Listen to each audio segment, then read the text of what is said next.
正直がっかりだったのよね。現場作業員とはいえ、もう少しお給料がいいと思ったのに、全然だった。貧乏臭くて、もう一緒にいられないわ。それに引き換え、弟くんは優秀でお金持ち。そう言うと、俺に見せつけるように、弟の腕に手を添える元カノのしおり。現場作業員の俺より優秀な弟の方がいいと、しおりは俺をあっけなく振った。そして、弟も俺を見下してくる。兄さんは高卒だし、一生肉体労働だよ。哀れだよな。あんたみたいな貧乏土方なんて別れて正解。俺が唇を噛み締めたその時、上品な身なりの女性がやってくる。彼女は呆れた様子でしおりと弟に言い放った。あなたたち、見る目がないのね。彼を誰だと思ってるの？そして彼女は衝撃の事実を明かし、二人は足元から崩れ落ちるのだった。俺は水島海斗。今は現場作業員として日々建築のために働いている。給料は決して高くはなく、土方と言って馬鹿にされることもある。それでも俺はこの仕事が好きで、天職だと思って働いている。というのも、俺は現場作業員として働いていた父さんに憧れていたのだ。父さんは家を建てるたび、俺や弟を連れて行って見せてくれた。そして建てたという家を俺はいつも目を輝かせて見ていた。そんな日々がきっかけで、俺は現場作業員になりたいという夢を持ち、そのために頭が悪いなりにいろいろと勉強して就職先を探した。その末に、やっと俺は夢を叶えて、現場作業員として働いているのだ。立派に働いている姿を父さんにも見せたかったけれど、父さんは俺が高校生の時に病気で亡くなってしまった。父さんが亡くなった時、なんだか目標がなくなったみたいで、現場作業員を目指すのはやめようかと思った。けれど、やっぱり父への憧れは捨てられなかった。それで俺は高校を卒業したらすぐに現場作業員として就職したんだ。水島、こっち頼んだぞ。はい、任せてください。現場の先輩に声をかけられて、俺は返事をする。高校を卒業してすぐに就職したから、現場作業員としての経験はすでに7年くらいある。だから、すでに様々な作業を信頼を持って任されている。兄さん、随分と汗だくじゃないか。不意に声をかけられて、俺は振り返る。立っていたのは、スーツ姿の青年。俺の弟の水島優斗だった。優斗、なんだ、様子を見に来たのか？兄さんが必死に肉体労働してるところを笑いに来たんだよ。はは、相変わらずだな。でも、俺は頭を使うより、こういう仕事の方が似合ってるんだ。優斗も父さんが建てた家が好きだったらしく、建築の会社に就職することを選んだ。もっとも、優斗は俺よりずっと優秀で、有名な大学の建築学科を卒業し、一級建築士という難易度の高い国家資格まで取得している。なぜ、数ある建築会社の中から、俺のいるこの会社を選んで就職したのかはわからない。ただ、いつか優斗は巨大なショッピングセンターや学校の設計をするかもしれない。そう考えると、俺は兄として誇らしいし、その時はぜひ作業に携わりたいと思う。兄さんが俺に頼むなら、兄さんも本社で働けるように口を聞いてやってもいいけど、そんなにお前偉くなったのか？すごいな。でも、俺はやっぱり現場でいいよ。そう言って笑ってみせると、優斗は眉を潜めた。俺は何かおかしなことを言っただろうか。ふん、父さんも兄さんも、現場で泥まみれになって働くのがお似合いだ。じゃあ、俺は失礼するよ。おい、ちょっと。俺のことは構わないが、父さんまで馬鹿にするのは違うんじゃないか？俺のことは構わないが、父さんまで馬鹿にするのは違うんじゃないか？そう思ったけど、俺はうまく言い出せなかった。優斗の方がずっと優秀だから、俺が何を言っても正論で言い返されて、勝てない気がしたのだ。週末、俺は地区のクラブメンバーとフットサルを楽しんでいた。俺は体を動かすのが好きで、休みだからといって家でゴロゴロと過ごすのは性に合わなかったのだ。だから、週末は地区のクラブ活動に参加している。相手チームをドリブルで抜いて、ゴール前へ踊り出る。そして、思い切りボールを蹴って、俺はシュートを決める。ボールはキーパーの脇を抜けて、ネットへと突き刺さった。よし！ナイス、カイト！ハイタッチしてチームメイトと喜ぶ。やはりゴールを決めた瞬間は心地いい。それと同時に、この喜びの瞬間を、しおりにも一度くらいは見せたいと思う。しおりは、俺の彼女で、週末はよく一緒に出かけていた。しおりにも、俺がフットサルをしている姿を見せたい。ゴールを決めた時の喜びを共有したい。そう思って何度かクラブ活動に誘ったのだが、しおりは一度も来てくれたことがなかった。しおりと出会ったのは合コンだった。みんなそれぞれ夜の街に消えていき、残ったのが俺としおりだったのだ。しおりと付き合い始めてから気づいたことだが、しおりは俺のことにあまり興味がないようだった。しおりに告白された時、一度も彼女がいた経験のなかった俺は、もう機会がないかもしれないと思って付き合い始めた。けれど、しおりとの交際は、俺が想像していたものとは少し違っていた。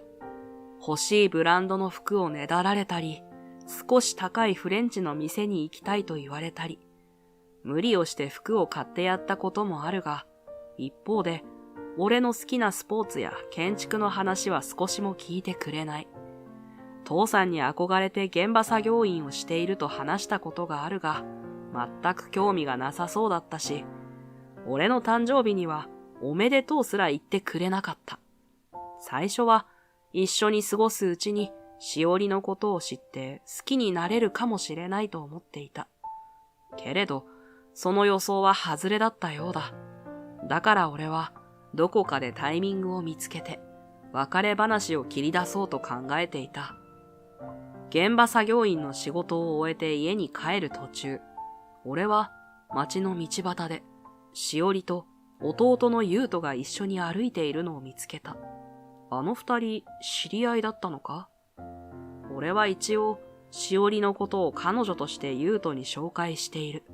けれど、数回一緒に食事をしたくらいで、二人だけで出かけるような仲には思えない。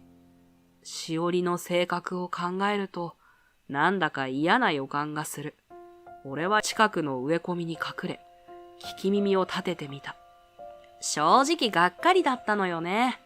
現場作業員とはいえ、もう少しお給料がいいと思ったのに、全然だった。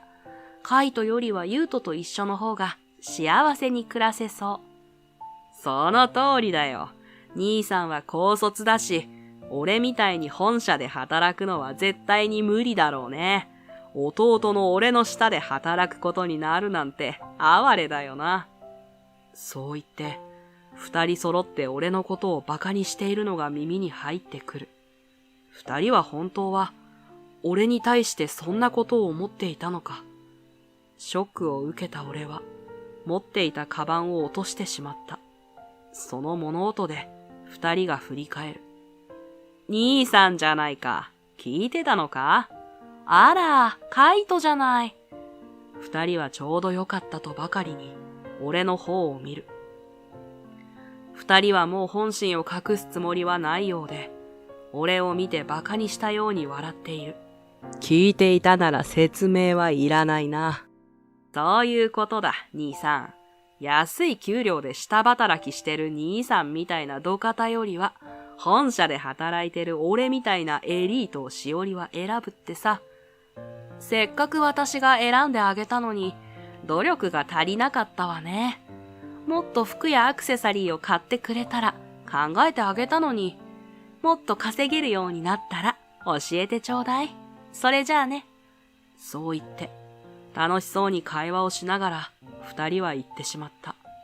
俺は優斗のことを弟として大事に思っていたし、しおりにだって一応1年くらい付き合って共に過ごしていた分の情がある。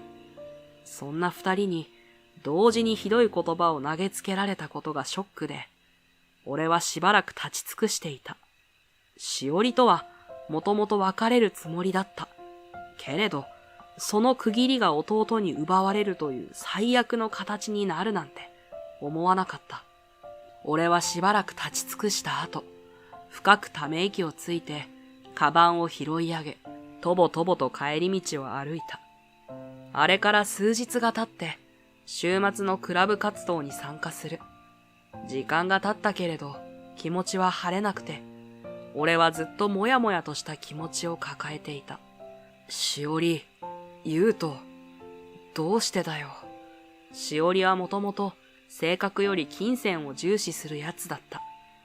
だから多少は諦めもつくが、ゆうとまでどうしてこんなひどいことをするのだろう。しおりが俺の彼女だと、ゆうとは確実に知っていたはずだ。二人がどうしてそんなことをするのか、納得のできる答えが見つからなくて、俺はフットサルに集中できない。俺はドリブルで相手を抜けて、ゴールへシュートする。その時、軸足に力が入りすぎてしまった。ボールはゴールへと入ったが、足に痛みが走って、俺は思わずしゃがんでしまう。俺の様子を心配したチームメイトたちが走ってきた。大丈夫か、カイト。大丈夫じゃないかも。そうだな。休んどいた方がいいぜ。おい、誰か代わりに入れないか？そう言って、友人は練習中のクラブメンバーから代わりを探し始める。俺は痛めた足に負荷をかけないようにかばいながら、体育館の隅へと移動した。隅に座り込んで、俺はため息を吐く。しおりとゆうとには裏切られるし、足も痛めるし、散々だ。大丈夫ですか？突然声をかけられる。振り返ると、そこには女の人が立っていた。全く知らない人だが、見た目が整っていて、しかも優しい人だと声で分かった。まさか、こんな綺麗な人に声をかけられるなんて思っていなくて、俺はドキリとしてしまった。すみません、大丈夫です。でも、結構派手にひねったように見えましたよ。見せてくれますか？湿布なら持ってます。湿布持ってるんですか？そんな変な目で見ないでください。いつも持ち歩いてるわけじゃないですよ。たまたま薬局で買い足した帰りなんです。なるほど。とりあえず、まずは冷やしますね。足を貸してください。はい。ちょっと悪いことを言ってしまったかもしれない。なんで俺、こんなこと聞いちゃったんだろう。なんだか情けなくなってしまって、俺の言葉は尻すぼみになる。クラブの保冷剤を女の人は借りて持ってきてくれる。あなたは？私ですか？はい。今まで活動中に見たことがなかったので、緊張してうまく喋れない。たどたどしくなってしまったが、変な人だと思われていないことを願う。私もフットサルが好きで、ここのクラブ活動がずっと気になっていたんです。それで見学に来てもいいですかって、運営の方に連絡を入れて来ちゃいました。そうなんですね。あなたの活躍見てましたよ。要所での判断力が高いなって思いました。あと、今シュートを決めるべきだっていう決断力も、ミスがあっても全然責めずに励ましてるし、作戦も提案したり、逆にメンバーの提案を採用したりしてるし、このチームにとってあなたはとても重要な存在なんだろうって思いました。ははは。そこまで褒められたのなんて初めてで、俺は照れくさくなって笑うことしかできなくなる。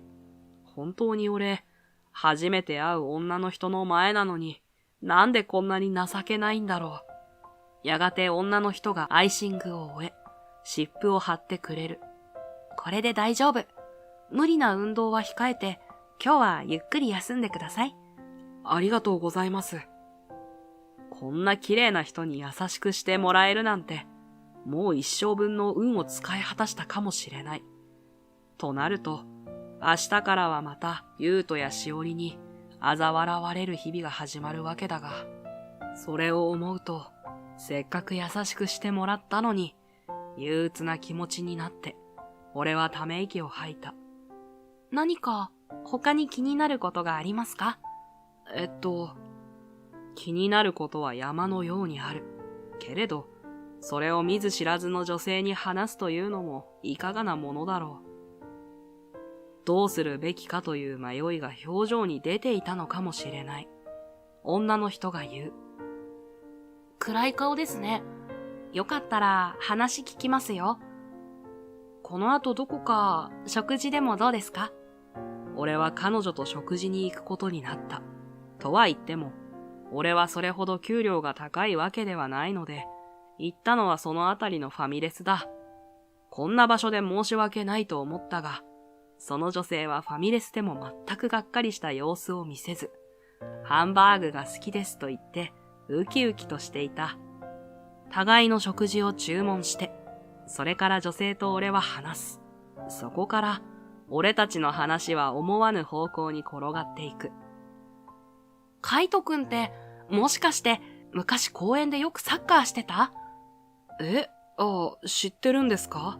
私、あやねって言うんだけど、覚えてない？あやねさん。そこで俺は思い出した。公園で俺が友達とサッカーやバスケをしていた時に、その様子を見ている女の子がいたのだ。もしかすると、一緒に遊びたいのかと思い、その子を俺は遊びに誘った。その女の子の名前が、あやねだったのだ。いじめっ子相手に喧嘩を挑んで、泣かせてたあやね。もう、そんな昔のこと恥ずかしい。あの時は私もやんちゃだったのよ。まあ、今もよく言われるけど。正義感が強く、おもちゃを取られたという友達の話を聞くと、取り返しに乗り込んでいたのだ。喧嘩両成敗で、親にはよく怒られていたのだが、あやねはそれくらい気が強くて、曲がったことの嫌いな素直な子だった。でも、あやねって途中から公園に来なくなったよな。どうしてだ？いろいろあってね。お父さんが引っ越しを決めちゃったから、私もついていかないといけなくなったの。そっか、それは仕方ないな。同じ学校に通っていれば、引っ越しすることも分かっただろう。けど、公園で会った時に遊ぶくらいの仲だったから、引っ越しのことを知らされていないのも仕方ない。彼女がよく遊んでいたあやねだと分かると、俺はついつい荒れていた理由を口にしてしまった。しおりとゆうとに二人して裏切られたことがショックだったのだと。別れ話をする手間が省けるとは思ったんだけど、やっぱり腑に落ちなくて。そう思って当然だよ。二人揃ってどうしてそんなひどいことをするんだろう。俺が不甲斐ないから仕方ないかもしれない。そんなことない。さっきも言ったけど、カイトくんはすごく優秀なんだから、もっと自信を持った方がいいよ。今日の練習試合、カイトくんがいなくなった後は、なかなかゴール決められなくて大変そうだった。あはは、ありがとう。多分、いつもと違うメンバーだったから、連携が難しかっただけだよ。もう、なんでそう卑屈なの？素直に褒め言葉を受け取らなかったせいか、あやねは唇を尖らせている。俺はため息を吐いて言う。俺は、あやねが話を聞いてくれたおかげで、気が楽になったからいいんだ。これで終わりだといいけど、しおりはちょっと注意が必要だから、ゆうとのことが心配だな。そうだね。もしかしたら、その人は弟くんのことを好きなものを買ってくれる人くらいにしか思ってないかも。だよな。ちょっと次に会った時に話してみるか。少なくとも俺は、しおりと付き合って後悔した。どうするかは優斗が決めることだが、もし距離を取るならできるだけ早い方がいいだろう。俺は実家住まいだが、優斗はすでに一人暮らしをしている。だから、毎日会っているというわけではない。優斗と話をしようとすると、どこかで会う予定を立てる必要がある。スマホで、しおりの本性についてメッセージを送ってもいいが、文字だと伝わりきらないこともあるだろう。カイトくんは昔と変わらないね。え？俺が優斗にしおりについてどう伝えるか考えていると、綾音は優しく笑って言う。昔もずっと弟くんのことを心配してた。そうだったか？そうだよ。弟は体が弱いから心配だって。弟のことを心配するのは普通だと思うが、綾音の印象に残るほどのことだっただろうか。ま、弟くんの体が弱いことは今は関係ない。弟くんはやったらいけないことをしたんだから、むしろもっと怒ってもいいよ。そうか？けど。だから気に病まない。なんなら、ここで弟くんに怒りの電話かけたって構わないわよ。それはさすがに。じゃあ、くよくよしない。わかった。綾音の勝ち気なところは相変わらずだ。綾音に元気をもらって、俺はようやく笑うことができた。その後、俺と綾音はよく会うようになった。綾音とは趣味がとてもあって、一緒に話すのがとても楽しかった。どの選手が好きだとか、どのスポーツが好きだとか、学生の頃はどんな部活をやっていたかとか、そういう話題で俺たちは盛り上がった。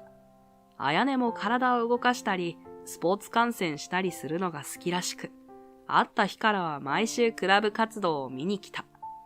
自分の好きなものの話を聞いてもらったり、同じものを好きになったりすることが、こんなに楽しいことだなんて思ってもみなかった。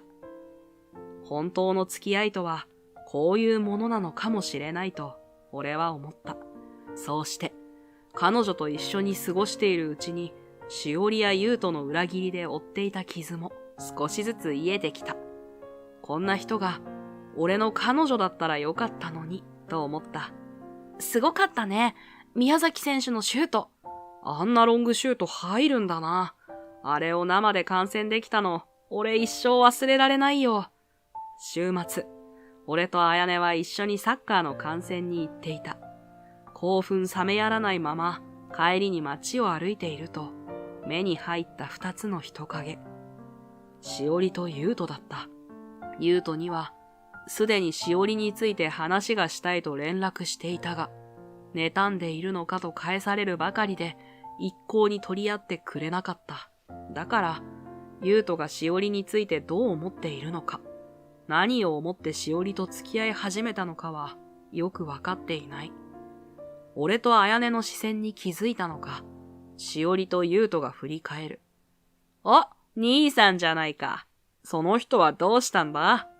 優斗は得意げに笑っている。せっかく楽しい気持ちで帰り道を歩いていたのに、よりにもよって彼らに出会ってしまうなんて。新しい彼女か？兄さんが新しく彼女を見つけられるなんて思えないけど、まさか職業や給料を偽って気を引いたんじゃないだろうな。優斗、そんなことを言うのはやめてくれ。そうよ、カイトってば、美味しいイタリアンにも連れてってくれないし、ブランド物の服だって買ってくれないのよ。そんな人はやめておいた方がいいわ。しおりの追い打ちを食らって、俺は黙ってしまう。確かに俺の給料は安いし、しおりの求めるものを買ってやれないのも真実だった。二人に比べると、俺はどうしようもなく情けなくて、反論が全く思い浮かばなくなる。うなだれる俺の前に出たのは、綾音だった。残念ね。見る目がないんじゃないかしら。はぁ？あんた誰？カイトくんはとてもすごい人なのに、それがわからないなんて、浅はかね。彼のすごいところを一つ一つ言っていった方がいい？高卒で金のない土方のどこがすごいって言うんだ？こんな学歴と経歴ですごいって言ってもらえるなら、俺は超スーパーエリートってところか。本当にその通りよ。もっと早くにユウトに出会えてれば、カイトなんかと付き合わなかったのに。あ、でも、ユウトに出会わせてくれたことだけは感謝してるわ。俺も、しおりとの縁を作ってくれたことだけは感謝してるよ、兄さん。さ、行こう、しおり。バイバイ。そう言って、しおりとユウトは歩いて行ってしまった。彼らの姿が完全に見えなくなってから、俺はあやねに言う。ありがとう。かばってくれなくたってよかったのに。何言ってるのよ。カイトくんは優しすぎる。にしても、あんな言い方ないわよね。ユウトくんってカイトくんの弟でしょ？うん。どうしてあんなことをするのかしら。わからない。昔のユウトはあんな風じゃなかったのに、とても真面目で、どちらかというとおとなしくて、人を馬鹿にするようなことなんてしなかった。それなのに、どうしてあんな風に俺を見下すようになってしまったのだろう。それからまた1週間が経つ。今日もあやねと会う日だ。あやねと会う日が、俺の一つの大きな楽しみになっていた。今日こそは、あやねに告白する。あやねと何度も会って喋る中で、あやねへの気持ちは大きくなっていた。だから、付き合ってほしいと何度も伝えようとしていたのだが、俺が気弱なせいで何度も尻込みし、伝えられないまま今に至る。だが、今日はすでにスマホのメッセージで伝えたいことがあると送っている。逃げ道はない。すでに胃が痛いが、それでも今日こそはやり遂げるのだ。気持ちを最初に伝えるべきか、最後に伝えるべきか、悶々と考えながら待ち合わせの店の前に行く。すると、あろうことか、ユウトがあやねといた。ユウトがあやねの腕を掴んでいるのが目に入って、俺はハッとした。俺と付き合わないか？ユウトの言葉を聞いて、しおりを奪われた時と同じような絶望感が俺を襲う。また俺は、ユウトに彼女を奪われるのか。そんな最悪の予感が頭をよぎって、俺は立ち尽くしてしまった。俺の方が給料も高いし、君の欲しいものを何でも買ってあげられる。やめて、話して。けれど、あやねが嫌がっているのを見て、俺ははっと我に返った。あやねを守らなければならない。そう思ったら、自然と体が動いていた。やめろ！兄さん！俺が駆け寄ると、ユウトがハッとして俺を見る。その拍子に、あやねは手を振り払って、俺のところへ逃げてくる。あやねは、俺の後ろに隠れた。心臓がバクバクと音を立てている。ユウトの方が頭が良くて、地位も実績も優秀だ。口喧嘩には勝てたことがなくて、俺はいつも馬鹿にされるばかりだった。それでも、絶対にあやねを守らなければならない。ここだけは、絶対に負けてはならない。そう思って、俺は必死に気持ちを奮い立たせる。どうしてこんなことをするんだ？あやねさんは兄さんにはもったいない。どういう意味だ？兄さんみたいに、高卒で給料も安い男に、あやねさんみたいな素敵な女性を任せられるわけないだろ？俺は確かに学歴も給料もお前にはかなわない。けど、お前みたいにコロコロと彼女を変えたりはしない。勘違いしないでくれ。俺は自分の彼女を軽んじたりはしない。しおりは飽きたと言って、勝手に俺から離れていったから、それを尊重してやっただけだ。その物言い、どう考えてもしおりに対して本気じゃなかっただろう。そんなこと言って、兄さんだって別にしおりに対して本気じゃなかっただろう。それは。だからしおりは兄さんから離れて俺を選んだんじゃないか。俺は黙り込む。確かに俺は、しおりに対して本気ではなかったかもしれない。反論が出てこなくて、俺はぐっと言葉を飲む。だからあやねさんは俺を選んだ方がいい。俺なら絶対に、あなたのことを幸せにしてあげられる。俺が優斗の胸ぐらを掴んだ瞬間、綾音がぽつりと言った。お兄さんが、羨ましいのね。え？綾音の思わぬ言葉に、俺は目を見開く。だって、そんなことがあるだろうか。優斗は昔からずっと俺より優秀だった。成績も俺よりずっと良くて、有名な大学の建築学部に入って、一級建築士の資格を取った。その末に、俺が勤める建築会社の本社に入り、弟でありながら俺の上司になったんだ。綾音の言葉に、優斗は驚いていたが、すぐに反論した。そんなわけないだろう。俺は兄さんより学歴も高いし、給料もずっと上だ。しおりだって俺を選んだ。それなのに、俺が兄さんを羨んでるだって？どこを見ればそう思うんだ？私覚えてる。あなたが兄さんみたいになりたいって言ってたの。優斗は明らかにうろたえる。綾音が言ったのは、俺が全く聞いたことのない言葉だった。どういうことだ、綾音？私、昔優斗くんに会って話したことがあるの。あなたずっと公園で遊んでる私たちのこと見てたわよね。それを聞くと、優斗は黙り込んだ。最初は声をかけようとしたけど逃げられて、でも何度か声を合わせるうちに優斗くんも逃げずに話してくれるようになってたの。それで話を聞いてみたら、スポーツが得意な兄さんが羨ましいって。そんなこと初めて知った。だって、優斗は小さい頃から体が弱くて、家からなかなか出られず、ずっと家で過ごしていたはずだ。それなのに、まさか、家を抜け出してついてきていたのか？優斗、お前。そうだ。優斗は観念したように、ぽつりと話し始めた。俺も、父さんみたいに、現場作業員として働きたかったのに、俺は体が弱くて諦めるしかなかった。父さんが見せてくれた家を俺も作りたいと言って設計図を描く真似事しかできなかった。俺の欲しいものを全部持っている兄さんが羨ましかった。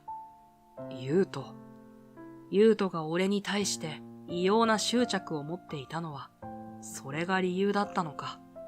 わざわざ俺の勤める会社の本社に就職したのも、しおりや綾音を狙ったのも、今までひどいことをされたが、それでも、優斗は俺の弟だ。嫌いになれるわけがない。俺は優斗へ手を伸ばす。ごめん、気づいてあげられなくて。ところが、俺の手は優斗に振り払われる。同情なんかするなよ。俺は兄さんを超える。兄さんの持っているものをすべて手に入れてやる。そんなことを言っていられるのは今のうちだ。そう言って、優斗は走っていなくなってしまった。俺と綾音はそこに立ち尽くす。俺、兄として失格だな。優斗があんなに寂しく思ってたなんて。だからあんなに俺に冷たく当たって。やっぱり、カイトくんは優しいね。優しくなんかないよ。俺は気づいてあげられなかったんだから。でも、ようやく優斗くんの気持ちが分かったから、少し進展したんじゃないかな。それと、少しの間は、そっとしておいてあげた方がいいと思う。俺はうなずいた。優斗のことは気になったが、連絡をしてみるのは少し先にしようと思う。さて、これで話は終わったことだし、今日私に伝えたいことがあるっていうのは？俺は沈黙する。いろいろありすぎて、すっかり忘れていた。俺が素直な気持ちを伝えると、綾音は喜んでと言って、俺の気持ちに応えてくれた。その日、俺と綾音は晴れて付き合うことになった。カイト。週末、いつも通り綾音と待ち合わせしていると、綾音より先になぜかしおりがやってくる。そういえば、しおりは優斗と別れたと言っていたが、なぜ俺の前に現れたのだろう。しおりは色っぽく笑って言う。ねえ、やっぱり私と付き合ってよ。あんな貧相な子より私の方が可愛くて魅力的でしょ？私と付き合ってたもんね。今更何を言ってるんだ。私、あなたの気持ちを試してたの。もし私が別の男に取られたらどうするんだろうって。あなた、私が優斗と付き合ってショックを受けてたでしょ？ってことは、私のことがまだ好きってこと。めちゃくちゃな理論だな。そんなことないわ。女の子ってそういうものなの。優斗のことはどうするんだ？ああ、優斗のこと？ヘラヘラと笑ってしおりは言う。優斗って体が弱いのね。がっかりだわ。私の目の前でめまいを起こしてしばらく動けなくなって情けなかったわ。情けない。体が弱い優斗に対しての心ない言葉を聞いて、俺の中でふつふつと何かが湧き上がる。俺の様子の変化に気づいていないのか、しおりは俺にすり寄ってくる。あんな貧弱な人より、私やっぱカイトがいい。だって、倒れちゃったらすべて終わりじゃない？介護の人生なんて私まっぴらよ。お前、倒れた優斗どうしたんだ？構うなって言ってたから、そのまま放っておいたけど。良識がないどころの話じゃない。胸ぐらをつかみ上げたい気持ちを必死に抑えて、俺はしおりを睨む。よくも俺の前にのこのこと顔を出せたな。はぁ？なんで私が男の介抱なんてしなくちゃいけないのよ。優斗がどんな思いをしてるかも知らないで、よくもそんな態度を取れたな。優斗はお前のことを好きだって言って、欲しいものも買ってくれたんだろ。そこで俺は初めて、しおりに怒った。俺がここまで声を張り上げたのは初めてだったからか。しおりは目をまん丸にしている。男が女に尽くすなんて当然のことじゃない。なんでそんなに怒ってるのよ。お前を好きだって言ってくれた男が苦しんでるのに、それを助けようとは思わなかったのか？何よ、せっかく私がもう一度付き合ってあげるって言ってるのに。あんたみたいな給料の安い土方で我慢してやるって言ってるんだから、ありがたく思いなさい。俺はお前とは二度と付き合わないし、お前の顔なんか見たくない。二度と俺たちに関わるな。俺の気迫に押されたのか。しおりはうろたえて後ずさりする。もういいわ。男ってそうやってすぐ女を脅そうとするんだから。あんたみたいな貧乏土方なんて別れて正解よ。さっさと私の前から消えなさい。やっぱり、あなたは見る目がないのね。彼を誰だと思ってるの？声を張り上げて喧嘩する俺たちに割って入るように、あやねがやってくる。俺としおりはあやねを見る。しおりは不機嫌な様子であやねに聞く。はぁ？どういう意味？私は清水建築会社の社長令嬢。私と結婚して、彼にはいつか会社を継いでもらうわ。しおりは愕然とする。お父さんにはもう会ってもらったし、了承ももらったからほぼ確定。技術や熱意も申し分ないし、フットサルでの判断力やリーダーシップも経営に活かせそう。何より、喧嘩っ早い私の手綱を握ってくれるいい人が見つかったって大喜びだったわ。もっと早くに再会したかった。何よそれ。これからカイトは社長になるってこと？こんな貧乏土方が社長になれるわけがないじゃない。あなたみたいなお金にしか目がない人にはわからないでしょうね。でも私のお父さんが認めたんだから、カイトくんの人柄も技術も。あなたが思っている以上に素晴らしいってことよ。残念だったわね。あなたがカイトの良さを分かっていれば、彼はそのうち出世して、いい思いをできたかもしれないのに。カイト、私のことを捨てたりしないわよね。俺はため息を吐く。しおりとは1年ほどは付き合っていたが、もはや情はかけらも残っていなかった。お前みたいな女、別れて正解だったよ。俺の前から早く消えてくれ。その後、俺とあやねは結婚した。お父さんも祝福してくれた。きっと、天国にいる父さんも喜んでくれているだろう。本当は、俺が頑張ってるところ、ちゃんとこの世にいる時に見せてやりたかったんだけどな。私ね、カイトくんと一緒に遊んでたこと、ずっと覚えてたんだ。車で新居へと向かう途中、彩音は突然語り始める。私が誰かと会社を引き継ぐってなった時、喧嘩っ早い私を抑えてくれる人がいいなって思ったの。そう考えた時、私は小さい頃によく遊んだカイトくんのことが思い浮かんだ。すごかったよね。私は悪いことしてる人がいるって思ったら、すぐに殴り込みに行っちゃったけど、カイトくんはきちんと話を聞いて解決しようとするんだから。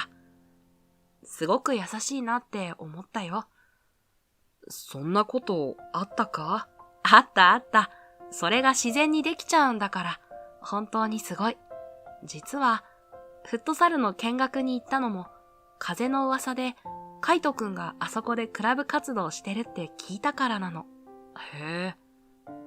初めて見に行った時は、絶対にカイトくんがいいとまでは思ってなかったんだけど、その後、話してたら趣味も合うし、優しくて落ち着いてるところも相変わらずだし、できることなら、カイトくんと一緒に会社を継ぎたいなって思ったんだ。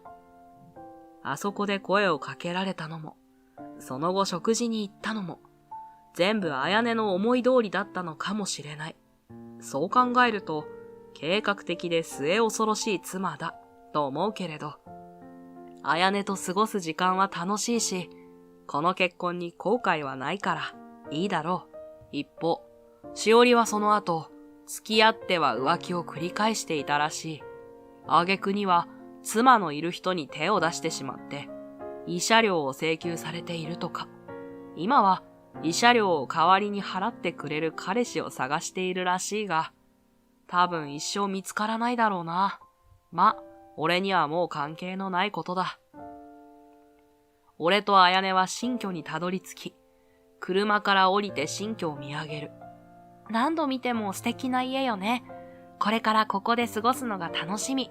本当に綺麗な設計だよな。けど、どこかで見たことがあるのはなんでだろう。当たり前だろ。父さんが建てて見せてくれた家を、今の最先端の技術でアレンジして設計したんだ。ゆうとくん。そこに現れたのはゆうとだった。ゆうとは手を腰に当てて、呆れたように言う。設計に俺を指名するなんて、何かの皮肉かと思ったけど、お前しかいないって言われたから仕方なくだよ。いろいろとあったが、ゆうとの建築に対する熱意や父さんへの憧れは変わらなかったようだ。それで自分にできることは何かを見つめ直したらしく、今は勤めていた会社を辞めて一級建築士として独立している。その結果、建築デザインのセンスが評判になり、各所から引っ張りだこになっているようだ。そんなゆうとに、忙しいのを重々承知で、新居の設計をしてくれないかと俺は頼んだ。俺の中で一番信頼できる建築士だったからだ。父さんが建てた家をアレンジって、そうだったのか？なんで兄さんまで驚いてるんだ。いや、お前がそこまで考えてくれてるなんて思ってなくて。はあ、そんなふわふわしてて大丈夫なのか？社長になるなら大学の建築学部だって行かないといけないし、一級建築士の資格も取得しないといけない。兄さんは勉強が苦手なんだから先が思いやられる。ははは。情けない笑い方して、兄さんが社長にふさわしくなれなかったら、俺が清水建築会社の社長になってやるからな。肝に銘じておくよ。俺は苦笑いしながら言った。皮肉っぽいけど、以前のように見下されてはいない。それに、父さんの建てた家をアレンジして設計したという粋な心意気は、俺たちの結婚を祝福しているからこそ、できたことだろう。俺みたいな高卒は、一生現場作業員でいいかと思ったけど、思わぬ巡り合わせで、俺は建築会社の次期社長として選ばれている。夢を叶えるどころか、夢を大きく超えられる、またとないチャンスだ。このチャンスは絶対に掴み取るべきだ。勉強は苦手だけど、綾音や父さんの期待に応えるためにも努力しなければならない。これから俺の生活は綾音と共に新しい始まりを迎える。父さん、俺はこれからももっと立派な建築士を目指して頑張っていこうと思う。平凡な人生を送ってきた俺。自分に期待していないし、他人からも期待されず干渉もされない人生。ただ普通に暮らしていければいい。そう思っていた。今夜も遅くなっちゃったな。俺の名前は佐藤浩二。大学を卒業してイベント運営会社に就職してから3年になる。会社には実家から通えないこともなかったが、俺にとって実家は居心地のいい場所ではなく、ワンルームマンションを借りて一人暮らしをしている。その夜も残業で雑務を何とかこなし会社を出ると、まずはコンビニに寄った。残り少なくなった弁当の中から晩飯用の弁当を選ぶ。会計を済ませるとコンビニを出て、いつものように駅に向かって歩き始めた。なんだあいつ。5メートルほど先にふらふらと今にも倒れそうな女性が歩いている。最初は酒に酔って酩酊状態なんだろうと思ったが、それにしても長い髪の毛はボサボサ、長いスカートの裾は斜めに裂けていて、足元はサンダルのようだ。気にはなったが、残業続きで疲労困憊の今の俺に人に親切にする余裕はない。足早にその女性の横を通り過ぎようとしたその時だった。バタン。目の前で女性が倒れた。大丈夫ですか？俺は一瞬状況が飲み込めなかったが、すぐに我に返ると、道に膝をつき、倒れたきり身動き一つしない女性に声をかけた。女性は目を閉じ、意識を失っているようだ。あっという間に周りに人だかりができ、誰かが救急車を呼んでいる声が聞こえる。その間も俺は女性に声をかけ続けた。女性は目を閉じたままだ。サイレンの音が近づいてきた。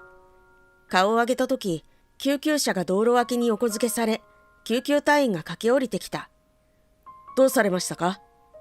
いや、歩いて行った後急に倒れて、それから意識がないようです。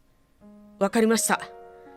救急隊員は他の隊員が運んできたストレッチャーに女性を乗せ、救急車内に運び始めた。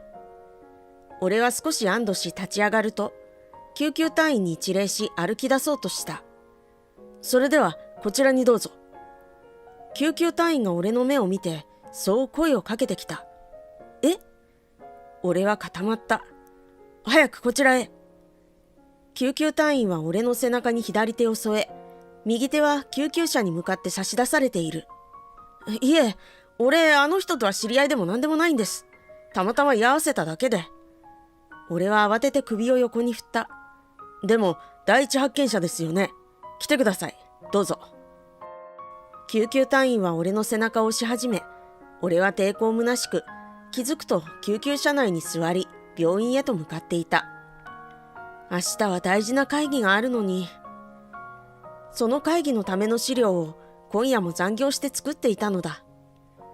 入社して3年目、ごく平凡な俺に大きな仕事など任されるはずもなく、俺は上司から指示された仕事を忠実にこなすことに徹している。俺には一つ年上の兄がいる。兄は成績優秀、スポーツ万能。今や大手商社のエリート社員だ。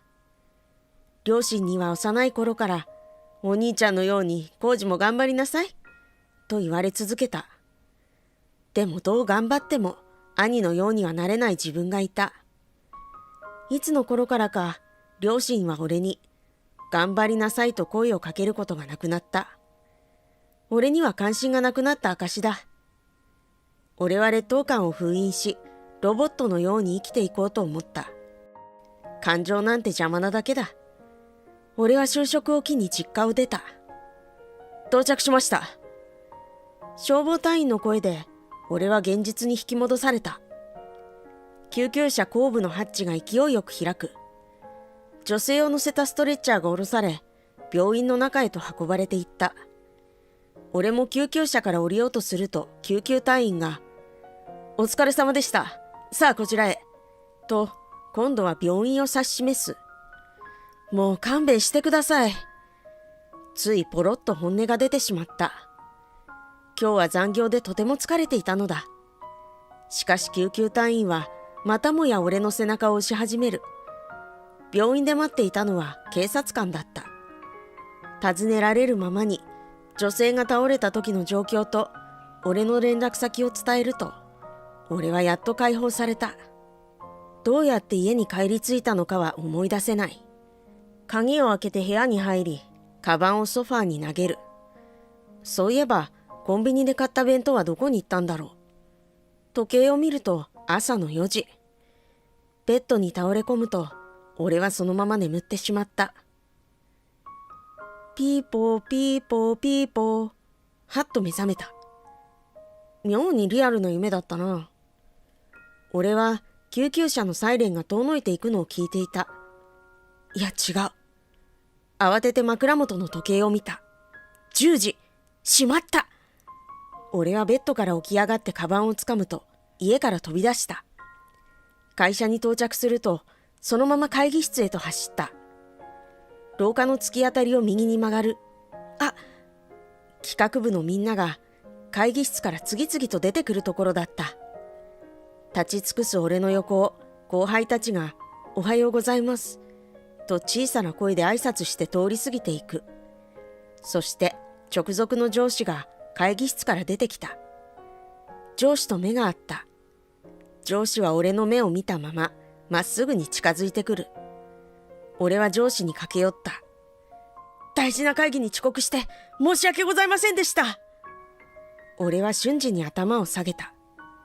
上司は無言でポンと俺の肩に手を置いた。上司の手は大きく、俺は処分を覚悟した。そして頭を上げた。すると目の前に笑顔の上司がいた。佐藤、よくやった。え？俺は上司の意図がつかめず困惑していると、上司は言った。社長室に行ってこい。上司はそれだけ告げると、俺から離れていった。社長室？やっぱり俺はクビってことか。いろいろな想像が頭の中を駆け巡る。社長室は上階にある。俺は階段を上がりながら、絶壁を歩いているような気持ちだった。社長室の重厚な扉を前に、俺は大きく息を吐いた。行くしかない。俺は覚悟を決めてドアをノックした。どうぞ。社長の低く響く声が聞こえた。俺はゆっくり扉を開ける。失礼します。社長室に入室した。佐藤君、おはよう。社長はにこやかに微笑んでいた。そして社長室には先客がいた。おはようございます。俺は風格ある二人に頭を下げた。佐藤君、紹介するよ。こちらは以前より取引いただいている立花社長だ。俺は頭を上げた。社長から紹介された立花社長も俺を見て微笑んでいる。君が佐藤君か。はじめまして、立花です。はじめまして、佐藤浩二と申します。慌てて俺も自己紹介する。立花社長は俺に近づいてきた。そして話し始めた。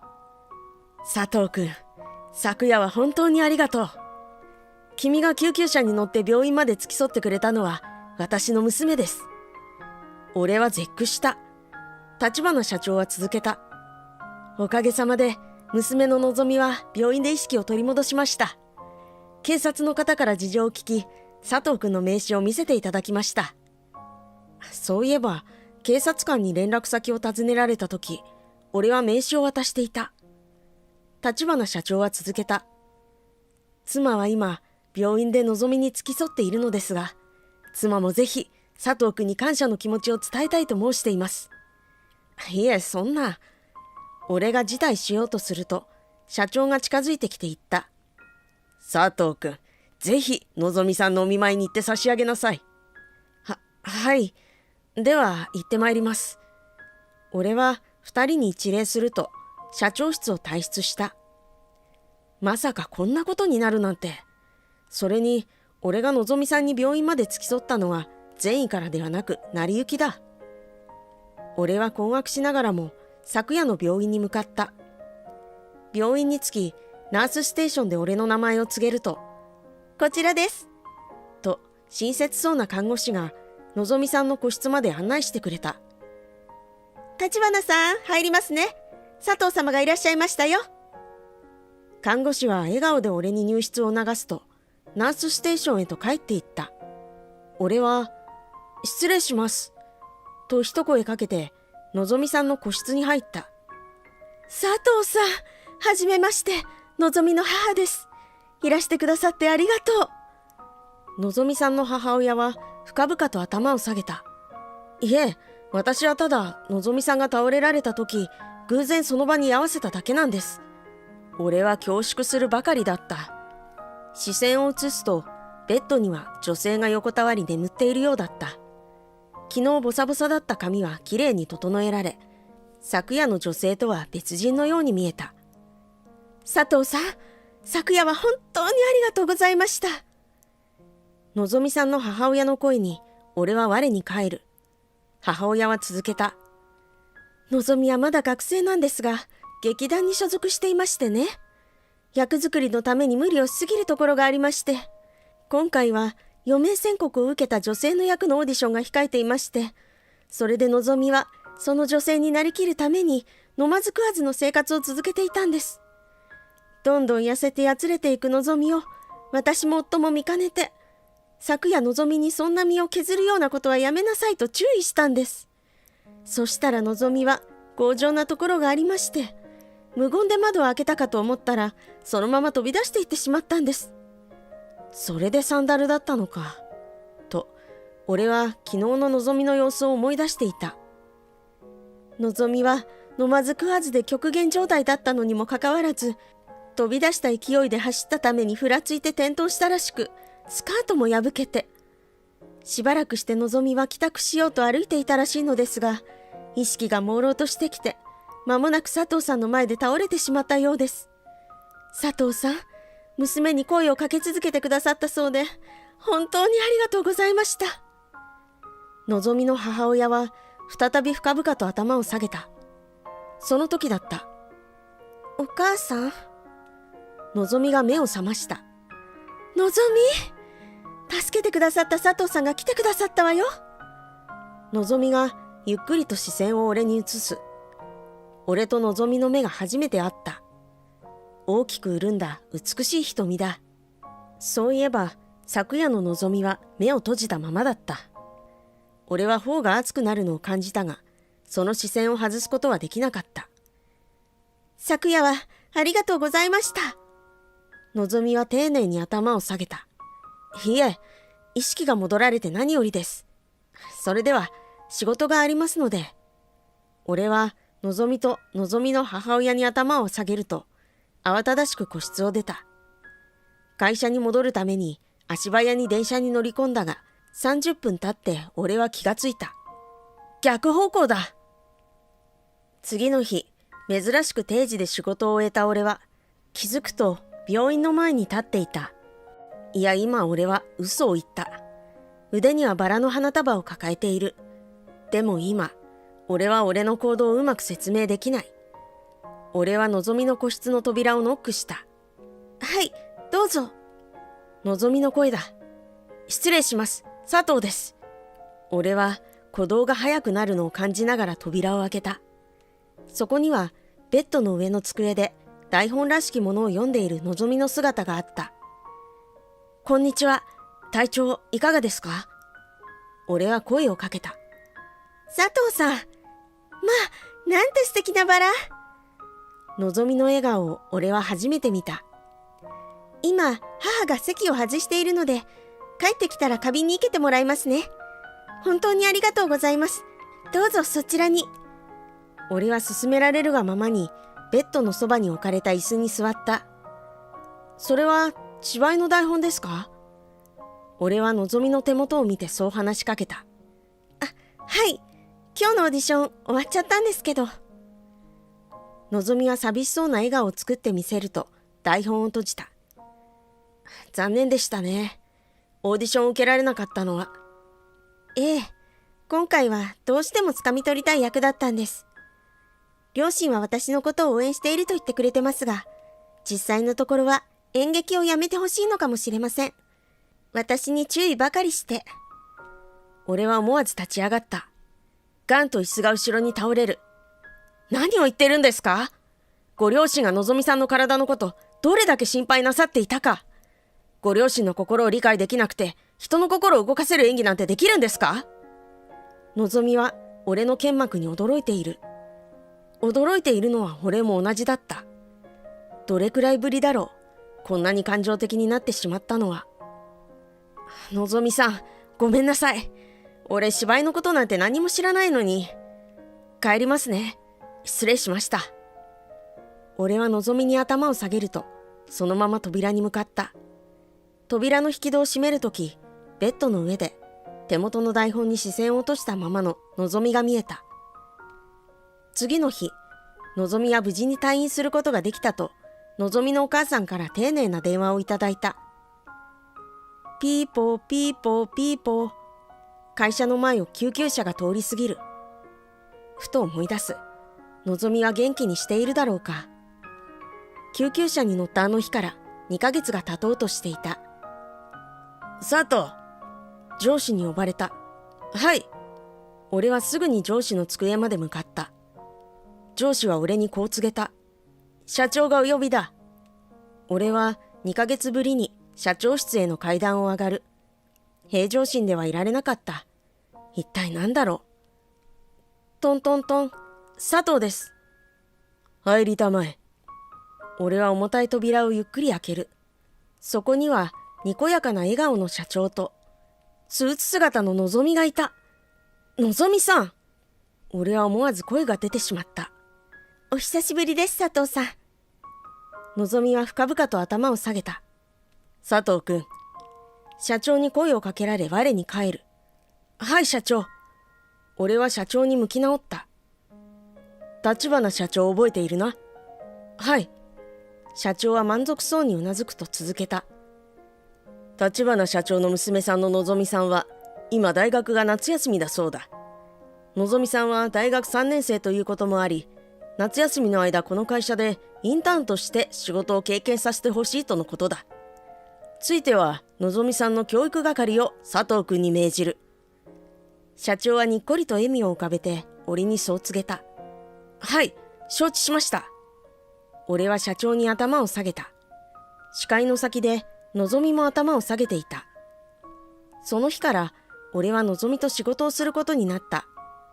のぞみは仕事の覚えが早いだけでなく、誰に対しても明るい対応を欠かさないため、企画部内ではすぐに人気者になった。そして俺は知っていた。例えば、一人別室で資料の整理をしているとき、のぞみは頭に入れたセリフを反芻しているのか、仕事の手を止めないまま、口元も動いていることが多かった。のぞみは仕事をこなしながら演劇の勉強もしていたのだ。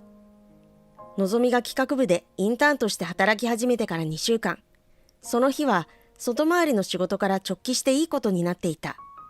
のぞみも同行していた。仕事は順調に進み、取引先のビルから出ると、綺麗な夕日が街を染めていた。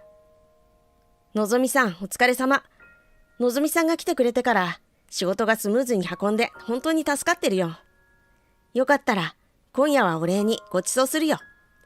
俺はのぞみに本心を伝えた。するとのぞみはにっこり微笑み、そのお礼は他のことに変えていただくことってできますかと聞いてきた。俺にできることなら何だろう。私、佐藤さんにセリフ合わせに付き合っていただきたいんです。俺は全く想定外ののぞみの要望に驚いた。無理無理、俺に芝居なんて。俺は大きく首を横に振った。のぞみは、無理かどうかなんて試してみないとわからないじゃないですか。晩ご飯は私に作らせてください。早くしないとスーパー閉まっちゃう。のぞみはもう駆け出していた。のぞみさん。行き交う人々の中でのぞみを見失わないように俺はのぞみを追いかけた。まさかこんな展開になるとは思ってもみなかった。どうぞ。お邪魔します。のぞみは明るい笑顔でそう言うと、玄関で靴をきれいに揃え、部屋の中に入っていった。俺も続いて部屋に入る。台所お借りしますね。のぞみは早速スーパーで買ってきた食材を調理場に並べていく。うん。俺は手持ち無沙汰でどうしていいのかわからなかったが、とりあえずソファーに座り、カバンから書類を取り出す。全く内容が頭に入ってこない。間もなくお皿を両手に持ったのぞみが近づいてきた。お待たせしました。簡単なものしか作れませんでしたけど。そう言って俺の小さな机にのぞみは彩り豊かなナムルを2皿並べた。いただきます。俺は両手を合わせると早速一口いただいた。おいしい。俺は思わず大きな声が出た。本当ですか？よかった。のぞみはいつもよりくったくない笑顔でそう言うと、一緒に箸を動かし始めた。それにしてものぞみさんは料理もうまいし、芝居もできて多芸だね。俺はナムルの美味しさにひたすら感動していて声も弾んだ。するとのぞみは急に思い詰めたような表情になって箸を置いた。佐藤さん。俺も慌てて箸を置いた。何か失礼なことでも言ってしまったのだろうか。のぞみは続けた。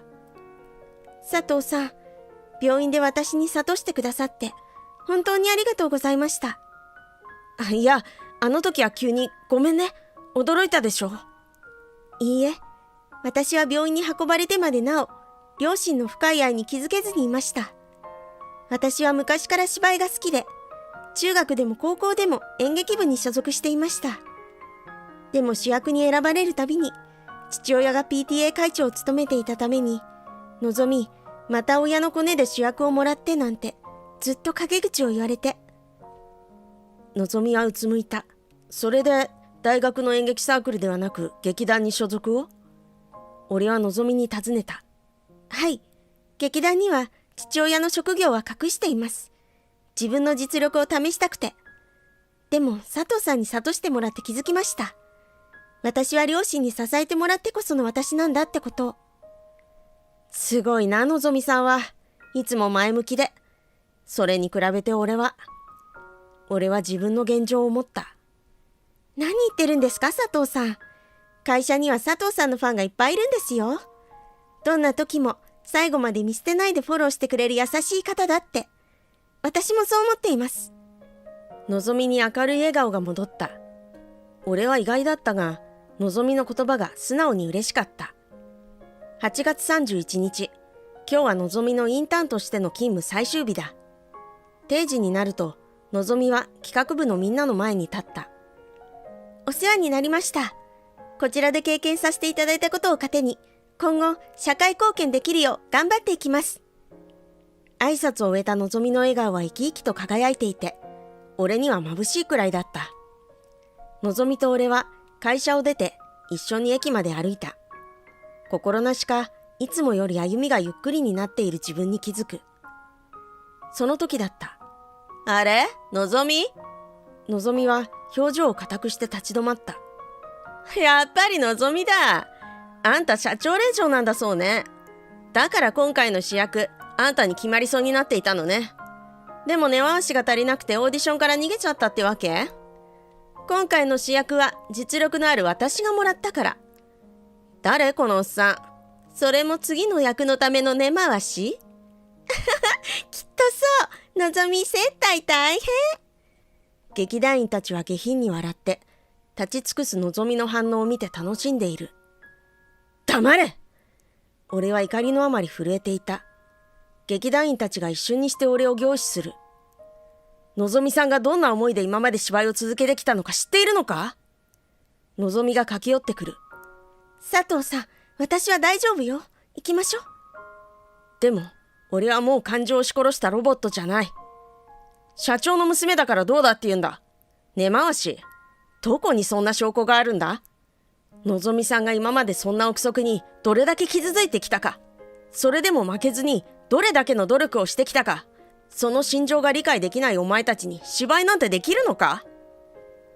気づくと、周りに人だかりができていた。いいぞ、俺もそう思う。私もそう思います。頑張れ。周りから応援の声と拍手が聞こえた。なんなの？熱くなっちゃってバカみたい。劇団員たちは周囲の雰囲気にケオされたようで、そそくさとどこかへ消えていった。俺は周囲で未だ拍手してくれている人たちに頭を下げると、のぞみの手を取り駆け出した。一緒にかけながら、のぞみがつないだ手を握り返してくれる。俺も強く握り返す。俺たちは走った。過去を振り切って、そして未来に向かって。今日は舞台初日だ。主役は立花のぞみ。俺の妻だ。俺たちは結婚した。のぞみは今や劇団の看板女優だ。その実力が認められ、映画への出演も決まった。俺はというと、今は立花社長の秘書をしている。俺が所属していたイベント会社との取引は俺が任されている。時々企画部に顔を出すとみんなが関係してくれる。ブザーが鳴った。間もなく幕が上がる。新しい物語がまた始まる。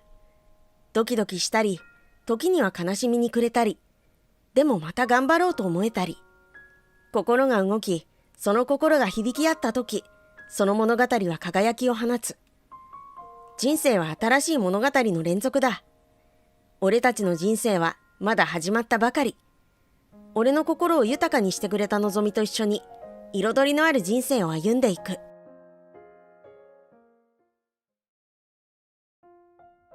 どういうことですか？課長の声がオフィスに響く。彼女の前にいる部長が意地悪そうな笑みを浮かべているのが見えた。君たちのプロジェクトの予算を減らすと言ったんだよ。これは上が決めたことだから、私にはどうすることもできない。笑顔のまま肩をすくめる部長に、課長はその華奢な体をわなわなと震わせる。どうしよう。こんな予算じゃ、さすがにプロジェクトを進めるのは無理だわ。諦めるしか。課長の目にじわりと涙が浮かぶ。まだ諦めちゃダメです。戦いましょう。俺に策があります。策を提案した俺に、課長は美しく微笑んで、俺の方に手を添えた。そして、あなたの、すごくいいわ。俺の名前は、佐久間千里。アパレル会社、やさかにで働いている。おしゃれが大好きで入った会社だった。入社当時はバリバリ働いて、たくさんの人におしゃれな服を届けるんだ、と張り切っていた。だけど、現実はそううまくはいかなかった。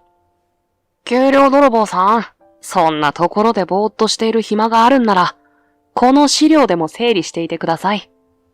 手持ち無沙汰になって窓の外を眺めていたら、頭の上に厚めのファイルが落とされた。痛いという叫びを飲み込んで顔を上げると、後輩の大月武史が意地悪い顔で俺を見下ろしていた。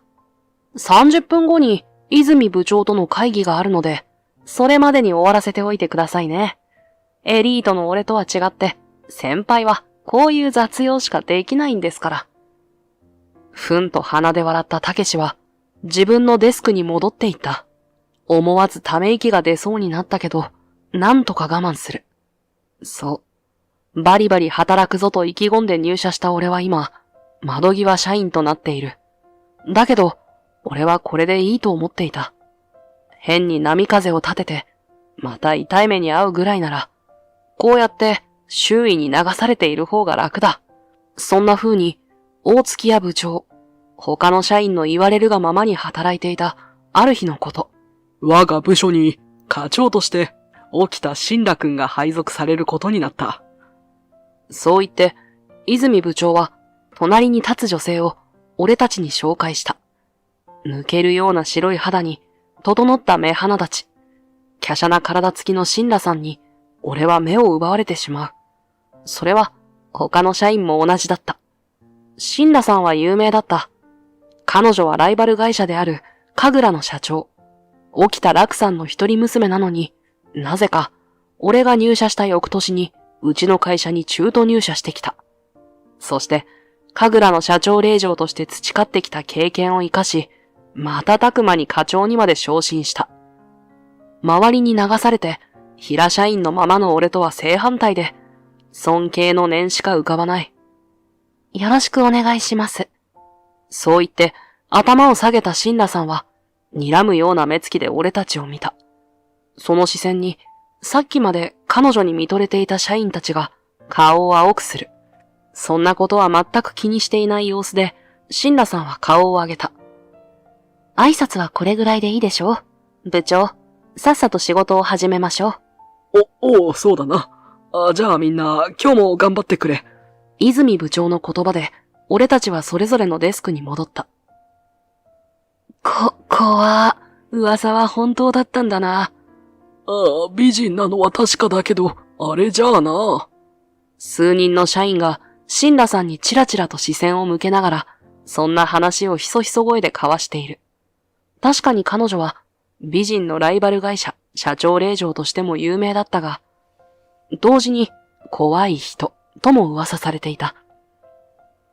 確かに全く笑わないし、近づきがたいオーラが出ている。そんなシンラさんのそばに、たけしが寄っていくのが見えた。起きた課長。うちの部署に来るのは初めてですよね。よかったら案内しますが。そういうのいらないから、自分の仕事を進めてちょうだい。猫なで声を出したにもかかわらず、たけしはバッサリと拒否され、青菜に塩となっていた。ご苦労様と、心の中で彼をねぎらった後、今日は何の仕事をしようかと考えていると、佐久間くんと呼ばれた。振り返ると、いつの間にかシンラさんが俺の隣に立っている。今、手空いてる？はい、空いてますけど。なら、この企画案を見てほしいんだけど、修正点があったら教えてちょうだい。突然の依頼に、俺がきょとんとしていると、慌てた様子でたけしがこっちにやってきた。課長、そいつは使えない窓際社員ですよ。そいつにそんな重要な案件を任せるなんて、俺がやりますから。私は、佐久間くんに頼んだの。肩書きも何もない一般社員のあなたが、課長の私に口答えする気？いえ、そういうわけでは。だったら戻りなさい。またしてもシンラさんにきつく言われたたけしは、しおしおと自分のデスクに戻っていった。シンラさんは次に、俺に鋭い視線を向けた。思わず首をすくめてしまう。やってくれるわよね。はい。じゃあお願い。明日まででいいわ。そう言ってシンラさんは去っていった。俺は渡された企画書に目を通す。それから修正案をまとめるためにパソコンに向かった。昼休憩後にシンラさんのところへ行き、修正案を渡すと、もう終わったの？と目を丸くされた。はい。俺は他に仕事もありませんので。興味なさげに返事をしたシンラさんは、俺が作った修正案を目読する。彼女が目を通している間、俺は緊張で体がコチコチだった。なるほど。やっぱりね。俺の修正案を読み終わったシンラさんが納得顔でうなずいた。何のことだろうと首をかしげていると、シンラさんがこちらを見上げる。他に仕事がないって言ったわね。だったら、私の仕事を手伝ってちょうだい。俺がですか？そうよ。早速だけど、このデータをまとめてちょうだい。有無を言わせない様子で、シンラさんは俺に USB を押し付けてきた。俺は、はい、というどもった返事をしてから、作業に取り掛かることにした。そんな俺に、たけしが悔しそうな視線を向けてきていることには、気がついていたが、気づかないふりをした。上司に渡された仕事をこなしているだけだ。いつもやっていることと、そう変わらない。データをまとめる作業は結構手こずった。今、若者の間で流行っているブランドを系統別に分けて、どういった売り出し方をしているのかとか、コンセプトなんかをまとめなければいけなかったからだ。だけど、久々に充実した時間を過ごせた。終わらせて、背伸びをしながら時計を確認した。退勤時間を1時間オーバーしていた。オフィス内を見回すと、俺以外に誰もいない。みんなが帰ったことにも気づかないぐらい集中していたことに、我ながら驚いてしまった。シンラさんのデスクを見ると、やはり彼女もいなかった。このデータは明日の朝一に提出しよう。そう決めて、パソコンをシャットダウンし、帰り自宅を始める。お疲れ様。その声にはっと顔を上げると、シンラさんがいた。課長、帰ったんじゃ。私の仕事を手伝ってくれているあなたを放って帰れるわけないでしょ。本当は退勤時間に声をかけようと思ったんだけどね。楽しそうだったからそのままにしておいたの。シンラさんはそう言うと、俺の手を握った。突然のことに思わず心臓が跳ねる。この後時間ある？はい。ならご飯食べに行きましょう。今日のあなたをねぎらいたいの。俺の返事を聞かずに、シンラさんはぐいぐいと俺の手を引っ張って歩き始めた。振りほどくこともできずに、俺は彼女についていく。シンラさんに連れて来られたのは、会社近くにある大衆居酒屋だった。てっきり、シンラさんはおしゃれなバーなんかに行くような人だと思っていたので、驚いた。ここはね、お酒もご飯も美味しいし、値段も安いの。そう言ってシンラさんは、お酒とたくさんのご飯を注文した。そんなに食べきれるのかと心配になる量だったけど、彼女はそのほとんどを平らげてしまった。この細い体のどこに入っていったんだろうと、不思議に思ったけど、その食べっぷりは見ていて気持ちが良かった。ねえ、佐久間くんは、どうして窓際社員なんかになっているの？本当は、もっと仕事できるよね。今日あなたが出した私の企画書への修正案、すっごく良かったわよ。食べるのと同じようにお酒もぐいぐい飲んでいたシンラさんは、頬を朱に染めながら俺にそう尋ねてきた。なんと答えたものかと俺は頭を悩ませる。実は部長に目をつけられていて。部長って泉部長？はい。昔いろいろありまして。でも大丈夫ですよ。今の生活だって十分満足してますから。うなずくと、シンラさんは眉をつり上げた。大丈夫なわけないじゃない。今日の千里くんは楽しそうに仕事をしていた。あれが本当のあなたでしょ？どうして戦わないの？いいんです俺は、そういうの。痛い目に遭うぐらいなら、逆らわずに周囲に流されている方がいいんです。そんなの、私が許さない。怒った顔のシンラさんが、俺に顔を近づけてきた。あまりの距離の近さに、俺はお酒をほとんど飲んでいないのに、顔が真っ赤になる。顔が近いのもあるけど、仕事の時と全然違う、彼女の顔にもドキドキしていた。今の彼女の方が魅力的に見える。そんな風に胸を高鳴らせていると、シンラさんが俺のシャツの襟をぐいっと掴んだ。千里くん、あなたの力を貸してほしい。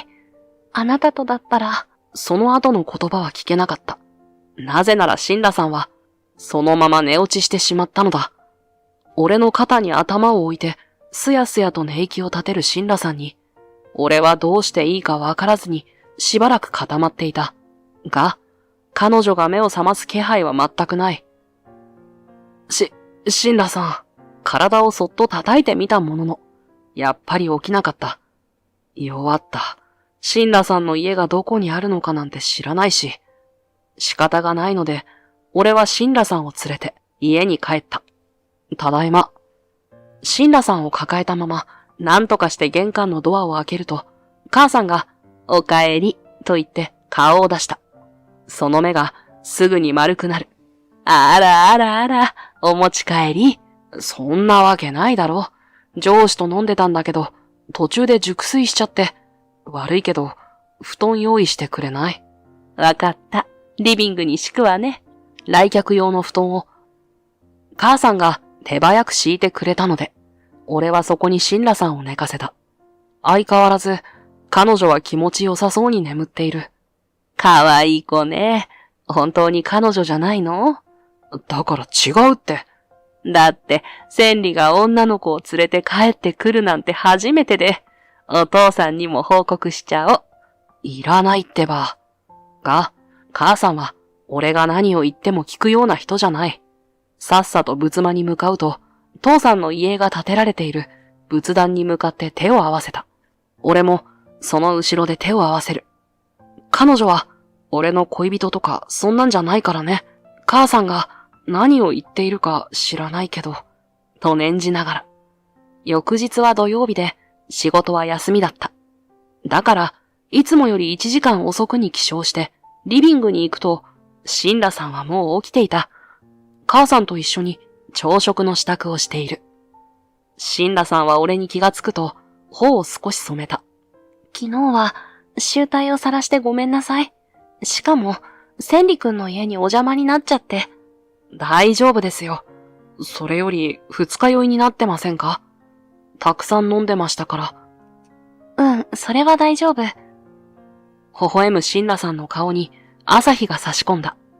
その美しさに見とれてしまう。さあ、朝ごはんにしましょう。今日はシンラちゃんがいるから張り切っちゃったわ。そういう母さんの言葉で食卓を見てみると、確かにいつもより豪華だった。ご飯に油揚げの味噌汁、納豆、ニラ玉、大根のおでんが3人分並んでいる。いただきますと挨拶をして、ニラ玉を口に運んだシンラさんが目を丸くした。とっても美味しいです。そりゃあね、伊達に20年も定食屋を一人で切り盛りしてないわ。定食屋さんをされているんですか？でも一人って。夫はね、千里が小学校に入ったその時に交通事故で亡くなっちゃって。母さんがちらりと仏間に視線を向けた。父さんの遺影に気がついたシンラさんが息を飲む。ごめんなさい。悲しいことを思い出させてしまって。大丈夫よ。もう20年も経ってるんだから。それに、千里もいてくれるしね。この子は心配性でね。私が一人で定食屋を続けるって言ったら、母さん一人じゃ心配だって生意気なことを言って、学校や勉強の合間に私の手伝いをしてくれたのよ。今も家から近い職場を選んで、仕事が終わったら手伝ってくれるの。母さんの言葉に、俺は唇を尖らせる。生意気なんて失礼だな。俺は本気で心配してるんだぞ。わかってるわよ。そんな俺の頭を母さんが撫でる。それが心地よくて、されるがままになっていたが、すぐにシンラさんがいることを思い出した。撫でるな。あらまあこの子ったら、シンラちゃんがいるからってカッコつけようとして。してない。そんな俺たちのやりとりを眺めていたシンラさんがクスクスと笑い出した。二人ともお互いが大事なんだなって見てるだけで伝わってきます。いいですね、家族。こんなに温かいものだなんて私初めて知りました。シンラさんは味噌汁のお椀をそっと両手で包んだ。母さんはそんなシンラさんの頭も優しく撫でる。シンラちゃんさえ良ければいつでもいらっしゃい。大歓迎するわ。はい。笑顔で返事をするシンラさんの目にはうっすらと涙が溜まっていた。そんな彼女に俺の心はぎゅっと掴まれてしまった。それから数日後、千里くん、この間君に修正をお願いした企画が正式なプロジェクトとして採用されたわ。本当ですか？おめでとうございます。少しとはいえ、俺も関わった仕事だったから、とても嬉しくなった。シンラさんがそんな俺の両手を握る。それで、一緒に飲んだ時にも言ったけど、力を貸してほしいの。千里くんとだったら、とてもいい仕事ができると私は確信してる。シンラさんの手の熱さにドキドキと胸が高鳴った。俺でよければ喜んで、そう伝えると、シンラさんは弾けるような笑顔を浮かべた。プロジェクトはシンラさんがリーダーとなり、俺と数人の同じ部署の社員がメンバーとなった。その中にはたけしもいた。俺はシンラさんの下で精力的に働いた。彼女と仕事をするのは楽しかった。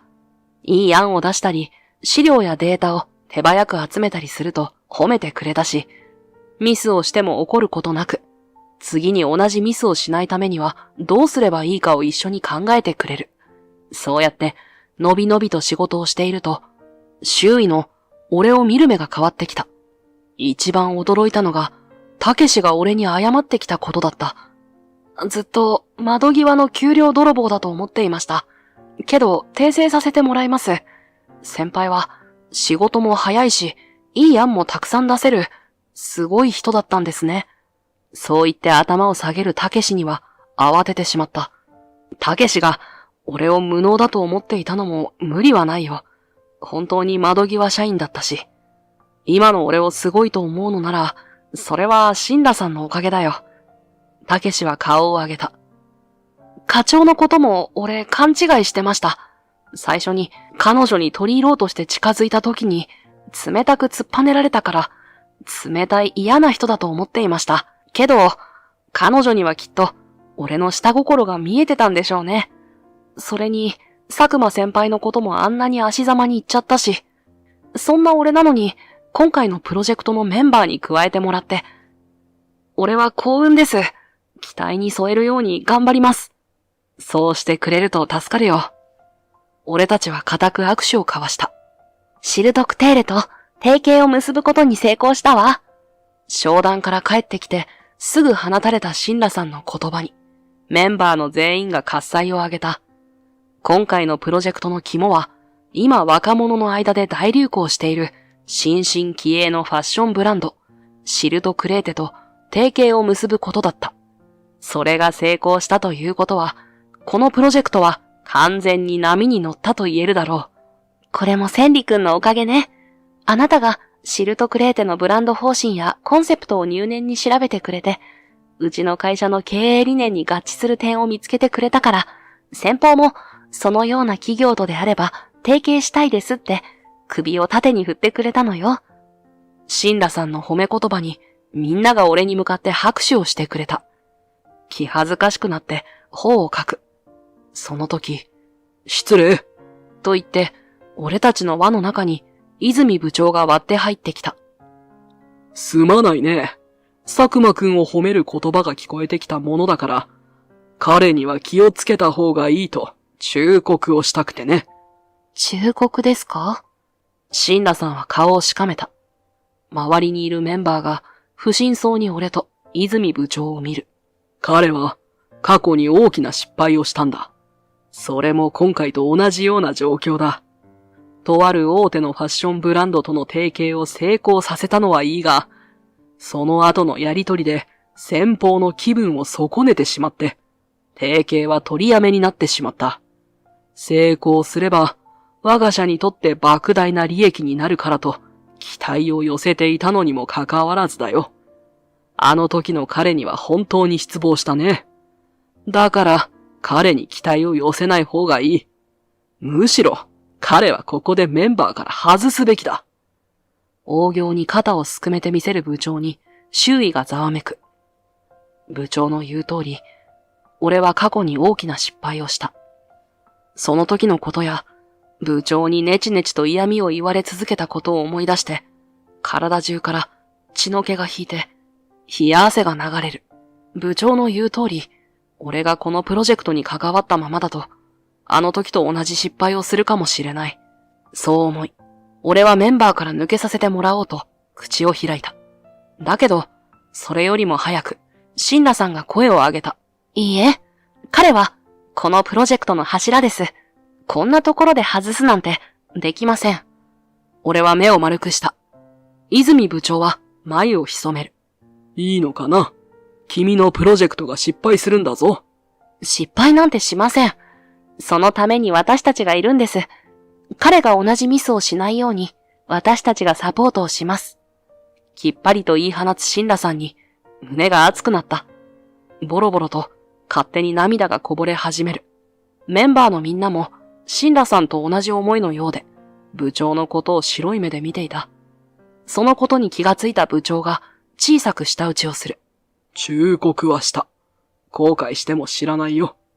そう言い捨てて、部長は輪を抜けた。涙を流す俺に、シンラさんがハンカチを差し出してくれた。こんなところで泣かないでちょうだい。その涙は、プロジェクトが成功した時まで取っておいてね。俺は、シンラさんのハンカチで、急いで涙を拭った。そして、はい、と元気よく返事をした。その返事の裏で、俺は何があっても、シンラさんについていこうと、心に決めた。その日は朝から大雨だった。時折、雷の音も聞こえてくる。沖田くん、ちょっといいかな。泉部長に呼ばれたシンラさんは、彼のデスクへと向かう。しばらくすると、どういうことですかと、シンラさんの大きな声が聞こえた。みんなびっくりして彼女を見た。そんな俺たちの視線に気がついた泉部長が、意地悪そうな笑みを浮かべる。君たちのプロジェクトの予算を減らす、と言ったんだよ。聞こえなかったのかね。聞こえてました。だからこんな大声を上げたんです。どうして今更、それもこんなに大幅に。さあね。これは上が決めたことだから、私には知る由もないし、どうすることもできないよ。部長は笑顔のまま肩をすくめた。シンラさんはわなわなと震えていたが、返す言葉は見つからなかったようだ。そのまま歯を食いしばってこちらに戻ってくる。話がすっかり聞こえていた俺たちも、彼女にかける言葉がなかった。どうしよう。こんな予算じゃさすがに、プロジェクトを進めるのは無理だわ。諦めるしか。シンラさんの目に、じわりと涙が浮かんだのを見て、胸が苦しくなった。彼女が部長から受け取った予算の表を確認した。確かに、当初よりも大幅に減らされている。そして、この減らされ方に、俺は見覚えがあった。俺が以前、とある大手ブランド企業との提携に失敗したのも、こんな風に予算を大きく減らされたのが、そもそもの原因だったのだ。俺は小さい頃から、一人で定食屋を切り盛りする母さんを手伝いつつ、勉強にも精を出した。俺がいい大学を出て、いいところに就職すれば、母さんにも少しは楽をさせることができると思ったからだ。そうやって、頑張っていたからか、俺は小中高とずっと成績トップを維持し続けた。おかげで大学も、私立の有名なところへ、授業料免除の待遇を受けて入ることができたし、そこでも優秀な成績を収めた。就職先は引く手あまただった。そんな中で、俺は実家から通えて、かつ、俺の好きなファッションの仕事ができる、今の会社を選んだ。入社式で新入社員を代表して挨拶を任されたほど。会社からは期待されていたと思う。実際、俺は入社後、すぐに配属した店舗の売り上げを全国1位にまで伸ばしたし、その後本社に戻った後も、いくつか新しい企画を提案して、それらをすべて成功に導いた。そんな俺の活躍が気に食わなかったのだろう。当時は課長だった泉さんに、俺は目をつけられてしまった。そうやって天狗になっていると、いつか痛い目を見るぞ。そう泉課長に言われたけれど、俺は天狗になっているつもりはなかった。だから、彼の言葉を無視して、新しく任された大手のブランド企業との提携プロジェクトに力を入れた。そして、なんとか向こうから提携の承諾を得た矢先、予算を大幅に削られた。これでは、プロジェクトを進めることができないと、俺は泉課長に訴えたけれど、のれんに腕押しだった。予算を半分に削られても、このプロジェクトを成功させられると、周囲に吹聴しているそうじゃないか。だったらできるだろう。え、そんなこと一言も。みんな君に期待してるんだよ。頑張りたまえ。ニヤニヤと笑って、泉課長は俺の肩を叩いた。あれこれと対策を考え、周囲にも相談や協力を仰いだ。けれど、佐久間くんなら一人でできるよねと、誰も答えてくれなかった。何も手を打つことができなかった結果、俺は大手ブランド企業からの信用を失い、提携は失敗に終わった。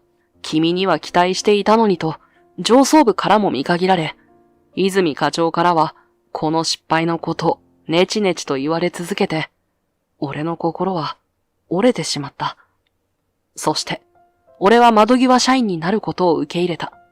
昇進の目がなくなろうが、後輩に給料泥棒と言われようが、流されるだけの人生でいいと諦めた。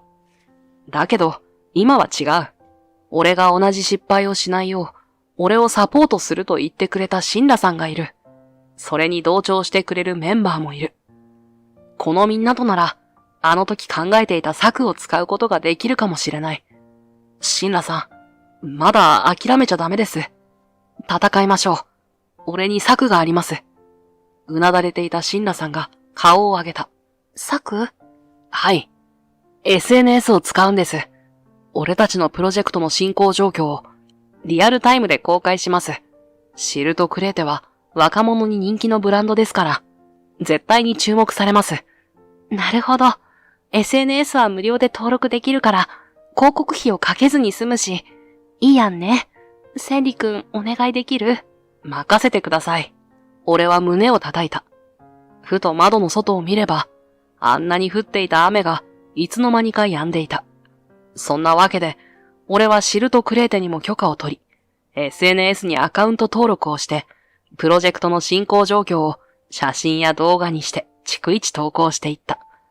メンバーに頼んで、流行りのダンスやショートコントなんかにもチャレンジしてもらい、それもオフショットとして投稿する。フォロワーからコメントが来た時は、きちんと返信をして、交流も欠かさないようにした。1週間後には、フォロワー数は1万人を超えていた。投稿を見てくれた人がフォローと拡散をしてくれて、拡散された投稿を見た人がまたフォローと拡散をする。という好循環に乗ることができたのだ。拡散されることで、プロジェクトへの関心も高まった。プロジェクトの成功を祈っています。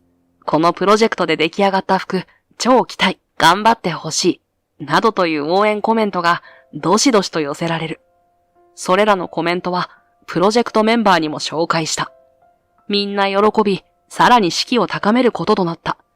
予算を減らされるという大きなピンチはあったものの、みんなの協力のおかげでなんとか乗り越えられそうだった。だが、俺たちはさらなるピンチに見舞われることになる。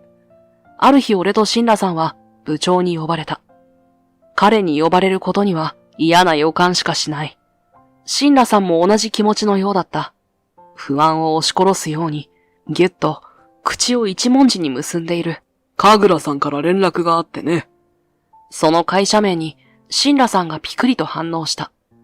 彼女の父親が社長として経営している会社なのだ。反応して当然だろう。君たちが SNS とやらで拡散している画像の中に写っているこの商品が向こうで販売中の服とそっくりだと言うんだ。もしこれを販売するのであれば、衣装権侵害で訴えるつもりだと。泉部長はプリントアウトした2つの画像を俺たちに差し出した。1枚は俺たちが開発中の服。もう1枚は神楽が販売しているという服の画像だった。俺もシンラさんも目を見張る。確かに、その2つはそっくりだった。衣装権のことはよく注意して、どこのブランドや店とも被らないようにしていたのに、シンラさんが目をつり上げた。本当に、こちらの商品は販売中なんですか？私たちは他の会社で販売されている服を調べ尽くして、衣装が被らないようにしました。この商品を見るのは初めてです。それは君たちの見落としだろ。やれやれと、肩をすくめる泉部長に、シンラさんは拳を握った。2枚の画像を乱暴に撮ると、オフィスを出ていく。心配になったので、俺は彼女の後をこっそりつけた。誰もいない廊下で、シンラさんは誰かに電話をかけていた。もしもし、お父さん、どういうこと？私たちが作っている服と、そっちで販売している服がそっくりだなんて、デタラメでしょ？私たちのプロジェクトが成功したら、そっちの経営に響くから、だから邪魔しに来たんでしょ？ものすごい剣幕で、シンラさんはスマホに向かって怒っていた。わかった。もういい。シンラさんのお父さんの声は聞こえなかったが、シンラさんは落胆したような声を出して、通話を終了させた。それから、ふとこちらを振り向く。俺がいることに気づいたシンラさんは、困ったように笑った。今の聞いてた？ごめんね。驚いたでしょ？いや、なんと答えたらいいかわからずに、口ごもっていると、シンラさんはスマホをポケットにしまった。そして、眉をしかめたまま、大きくため息をつく。そんな彼女に、またしても胸が苦しくなる。シンラさん、今日、夕ご飯をうちで食べていきませんか？思わずそんな風に誘っていた。シンラさんは驚いたように目を丸くしたけど、すぐにうなずいてくれた。仕事が終わった後、俺はシンラさんを連れて、母さんが経営する定食屋に行った。やっぱり、さとこさんのご飯は美味しい。シンラさんは口元をほころばせて、舌鼓を打った。そんな彼女を見ているだけで、俺はお腹も心もいっぱいになる。嬉しいこと言ってくれるわね、シンラちゃん。どんどん食べてね。サービスしちゃうわよ。喜んでいるのは母さんも同じだったようで。シンラさんのためにといろんな料理を作っていた。そんな母さんをシンラさんがどこか遠くを眺めるような目で見る。本当に、千里くんが羨ましいな。優しくて、こんなに美味しいご飯を作ってくれる家族がいるんだもの。シンラさんは、ふーとため息をこぼした。食事をしていたお客さんが会計を済ませて店を出ていく。店内には、俺とシンラさんだけになった。私の父は、すごく厳格な人なの。そんな父の言うがままに、私は神楽に入社した。だけど、神楽は利益重視で、私にはそれが肌に合わなかった。だから、八坂に転職したの。シンラさんが話をしている途中で、母さんがやってきて、俺の隣に座った。昔は、優しい父だったの。厳しくなったのは、母が亡くなってから。私がたった一人の跡取りだから、厳しくしてるんだとは思うけど、だからって、自社の利益のために、他者を攻撃するなんて、こんなのひどい。机の上で握られているシンラさんの拳が震えていた。それをそっと優しく包み込んだのは母さんだった。大丈夫よ、シンラちゃん。こんなに素敵なあなたのお父さんだもの。きちんと話をすれば、きっとわかってくれるわ。ねえ、千里。母さんが俺に話を振ったので、一も二もなく首を縦に振った。俺、衣装権に関する裁判事例を探してみます。侵害に該当するかどうかの判断ポイントを調べて、うちの商品と神楽の商品が侵害に該当しないことを説明すれば、シンラさんのお父さんも納得すると思います。俺たちの言葉に、シンラさんがぐっと唇を噛む。ありがとうございます、さとこさん。それから千里くん。私、父と戦います。ちゃんと話し合って、訴訟を起こさないよう説得してみせます。母さんが立ち上がって、そっとシンラさんを抱きしめた。シンラさんは驚いたように目を丸くしたけど、やがてその胸の中で号泣し始めた。そんな光景に、俺も思わず涙がこぼれてしまった。翌日、早速俺たちはメンバーと協力して、衣装権侵害が争われた裁判例を調査して、判決のポイントをまとめた。そのポイントと紹介してみると、うちの商品と神楽の商品は異なる点の方が多かった。これはおそらく裁判になっても俺たちの勝ちになるだろう。佐久間先輩、神楽の商品について調べたんですけど、やっぱりこの商品を販売しているという事実は出てきませんでした。たけしの言葉に俺たちはうなる。つまり、あの画像に映っていた俺たちの商品を見て、似せて作ったってことかな。俺たちのプロジェクトを邪魔するために。そうとしか考えられませんが、たけしが恐る恐ると言った風にシンラさんを見た。彼女は表情を押し殺しているようだった。沖田社長にアポイントメントを取るわ。そう言って、シンラさんがスマホを取り出したちょうどその時、彼女のスマホに着信が入った。画面を見て驚いた様子を見せたシンラさんは慌てた様子で出る。もしもし？はい。え？本当ですか？そういうことでしたら、はい。失礼します。通話を終わらせたシンラさんは少しほうけた様子で俺たちを見回した。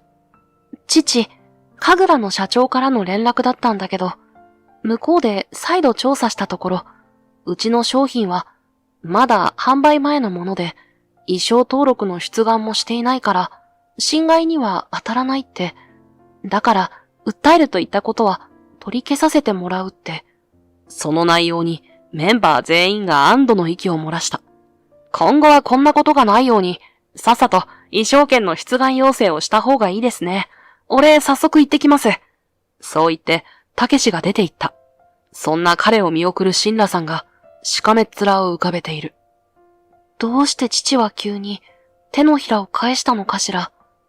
まあいいわ。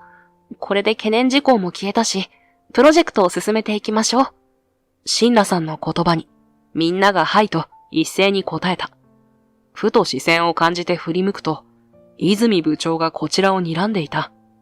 俺と目が合うと、さっと顔を背けてしまった。プロジェクトが終盤に差し掛かった。今日は提携先のブランド会社、シルトクレーテさんに商品をどのように販売するのかをプレゼンする予定が入っていた。これがプロジェクト最後のプレゼンで、大きな山場だった。緊張するなぁ。ここで失敗したら、すべてが水の泡。大丈夫よ。この日のために資料も準備して、練習も何度もしたんだから。シンラさんに励まされて、俺は気合を入れ直した。そこに、泉部長がやってくる。やあ、今日が最終プレゼンの日だったね。君たちのプロジェクトには期待しているよ。頑張りたまえ。部長は笑顔でポンポンと俺の肩を叩く。なんだか嫌な予感がしたけれど、気のせいだろうと、その予感を頭から追い出す。が、やはりそれは的中していた。シルトクレーテさんの本社でスライドショーを映した時に、全然違う資料が映っていることに気がついた。慌てて閉じたものの、シルトクレーテさん側が怪げそうになったのがわかる。先輩、どこを探しても今日使う資料が見つかりません。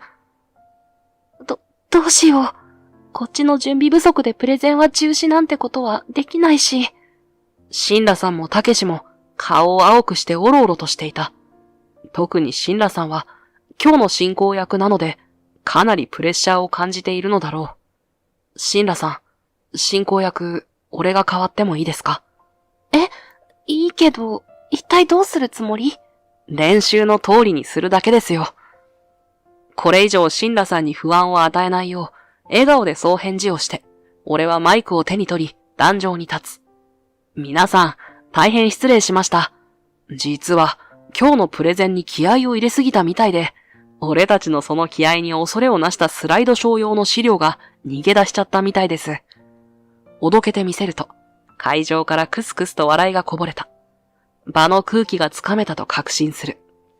お手元に紙の資料を配布しておりますので、そちらを参考にしながら話を聞いていただければと思います。それでは改めてプレゼンを始めます。俺は手元に資料も何も持たずに説明を始めた。何も見ていないおかげで聞いている人の中でわかりにくそうにしている人をすぐに見つけることができて、その場でさっと補足をすることができた。ちょっと集中力が切れているかなと思えば余談を入れて場を和ませることも忘れない。そうやってなんとかプレゼンを終えることができた。ご清聴ありがとうございました。そう頭を下げると聞いていたみんなが立ち上がって拍手をしてくれた。シルトクレーテの社長がやってきて俺に握手を求めてくる。素晴らしいプレゼンでした。プロジェクトの途中で予算を削減すると聞いたときはどうなることかと思いましたけれども、その限られた予算の中で見事な企画を考えていただいて、本当に八坂にさんと提携を決めてよかったです。ありがとうございます。再び大きな拍手が湧き起こった。俺はみんなに感謝の気持ちが伝わるように、もう一度頭を下げた。それにしても、すごいですね、佐久間先輩。まさか今日のプレゼン内容がすべて頭に入っているだなんて。プレゼンの帰り道、たけしにそんな風に言われた俺は気恥ずかしくなって頬をかいた。いや、シンラさんの練習に付き合ってたら、自然と覚えてただけだよ。門前の小僧、習わぬ経を読むって言うじゃないか。俺たちだって一緒に練習してましたけど、あんなに完璧には覚えてませんよ。なぁと、たけしは他のメンバーを振り返る。するとみんなが彼に同意を示した。口々に、すごいだの、天才だのと褒めてくれる。それにしても、プレゼンの資料を変えた犯人は誰なんだろう。シンラさんのつぶやきに、みんなが口をつぐんでしまった。みんな、同じ人の顔を思い浮かべているはずだった。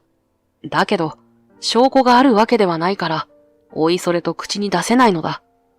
犯人なら帰ったらわかるよ。俺はそう言って、みんなにとある指示を出した。会社に戻ると、泉部長が笑みをたたえながら、俺たちを迎えてくれた。おかえり。プレゼンはどうだったかな？俺たちは顔を伏せた。すると、泉部長の笑みが一層深くなる。おやおや、どうしたんだい？そんなお通夜の後みたいな雰囲気を出して、まさかこの後に及んで失敗した、なんて言うんじゃないだろうね。そのまさかなんです。泉部長。誰かが、私たちのプレゼン資料にいたずらをしたみたいで。シンラさんが目を潤ませてそう言った。すると部長は、大げさに目を丸くしてみせる。誰かって、そんなことができるのは、君たちのメンバー以外にいないんじゃないか？プレゼンの資料をすり替えるだなんて、もしかして佐久間くんなんじゃないかな？自分じゃなくて、沖田くんに失敗を被せることによって。お待ちください部長。誰がプレゼンの資料をすり替えられたと言いましたか？私たちはプレゼンの資料にいたずらをされたとしか言っていません。そこを指摘すると、泉部長は声を詰まらせた。何のことかな？いたずらと聞いて、プレゼンの資料をすり替えられたんじゃないかなと推測しただけだ。それがたまたま当たっていただけさ。そうですか？私はてっきり部長が資料を変えたのかと思いましたよ。はぁ？俺が？そんなことをするわけがないじゃないか。なんだ、証拠があっての発言なのか？証拠もなしに言ったんだとしたら、一体どう責任を取ってくれるんだね。部長は激高し始めた。冷静ではなくなり始めたなと思ったところで、とあることを頼んでいたたけしが戻ってきた。佐久間先輩、ありました。一昨日の夜、泉部長が沖田課長のデスクを触っている様子が撮影されている防犯カメラの映像が。何？それは消去させたはずだが。叫んでから、泉部長はしまったという風に口を押さえた。部長知らないんですか？うちの会社はそういう不正をなくすために、防犯カメラの映像を2箇所に保存しているんですよ。1箇所は守衛室、もう1箇所は社長室に。つまり、大月くんは、社長からその映像を見せてもらったということか？そんなバカな。一般社員の言うことを社長が聞くわけが。そこは、私の父に頼みました。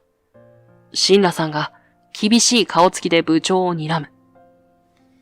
父から部長のやったことを社長に話してもらいました。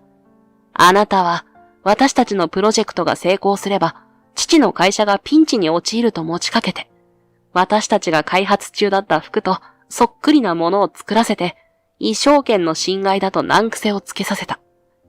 利益重視の父ですから、あなたの誘いに乗ってしまったのでしょう。ため息をつくシンラさんの前で、顔を青くした泉部長が床に膝をつく。どうして起きた社長がと、ブツブツつぶやく姿は哀れだった。社長から、今までやってきたこと、私たちのプロジェクトの予算を削ったり、過去に千里君にした嫌がらせのことも追及されるでしょう。どういう処分が下るか、覚悟しておいてください。部長はピタリとつぶやくのをやめた。憎悪のこもった目で俺を睨む。そうだ佐久間、お前が悪いんだ。有名大卒だか天才だか知らないが、みんなから期待されて入社して、飛ぶ鳥を落とす勢いで業績も伸ばして。三流大卒だけど何とかしてここまで昇進してきた。俺の足元をぐらつかせるような真似をした。お前が全部悪いんだ。部長の吐露を聞いて、俺は愕然とした。俺のせいで部長を追い詰めて、プロジェクトのピンチを何度も招いていたなんて。ショックで震える俺の手を、シンラさんが励ますように強く握ってくれた。千里くんの登場で焦ってしまった部長の気持ちはわかります。だけど、それは彼のせいではありません。あなたがやったことは悪いことです。きちんと罰を受けてください。シンラさんに諭された部長はうなだれる。彼女の言葉は俺の胸の奥深くまで染み込んできた。落ち込んだ心が救われたような心地になった。数日後、俺たちはプロジェクト成功の祝賀会を行った。場所は俺の母さんが経営している定食屋だ。俺はシンラさんと同じテーブルで食事をとっていた。千里くん聞いた？泉部長は懲戒免職だって。そうらしいですね。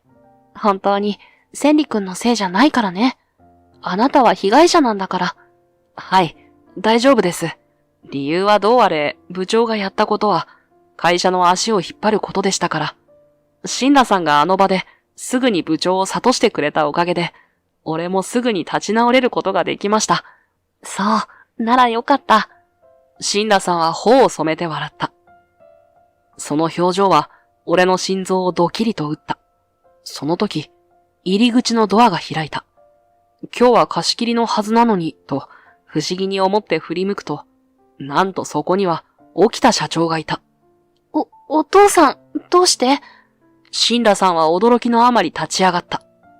沖田社長は罰が悪そうに、その場に突っ立っている。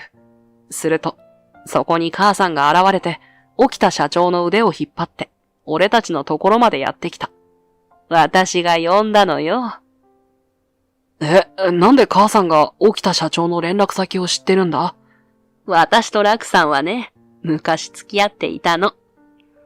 俺とシンラさんは同時に、という驚嘆の声を上げた。すると沖田社長が気まずそうにしながらも、おずおずと口を開いた。ああ、彼女の言う通りだ。だけど我が家の都合で別の人と結婚しなければならなくなって別れたんだ。その別の人が私のお母さん？シンラさんの問いかけに沖田社長はうなずいた。君たちのプロジェクトに難癖をつけた後で、里子から電話が来たんだ。もう20年以上も連絡をしていなかったから驚いた。その内容にもね、娘の幸せよりも会社の利益を選ぶなんてあなたらしくない。そんなことはあなたの妻だって望んでないはずだって、里子に叱られて、それで目が覚めた。だから、急に訴えるのはやめるなんて言ったのね。シンラさんは納得した様子で椅子に座り直す。そんな彼女に母さんがにっこりと笑いかけた。シンラちゃんを見た後、すぐに楽の子だってわかったわ。だってそっくりなんだもの。すると、シンラさんが顔を赤くして恥ずかしそうにうつむいた。沖田社長も頭をかきながら視線をどこかにやっている。そんな沖田社長の背中を母さんが叩く。すると、沖田社長はその視線をすぐにシンラさんに戻した。シンラ、すまなかった。今回のことも、今までのことも、俺は婿養子として沖田家に入った。だから、お前のお母さんが亡くなった後、一人娘のお前を沖田家の後継ぎとして、恥ずかしくないように俺が育てないと、お前が会社を継ぐまでは、きちんと存続させないと気負って、利益を追求することしかしていなかった。お前自身のことをちゃんと見ようとしていなかった。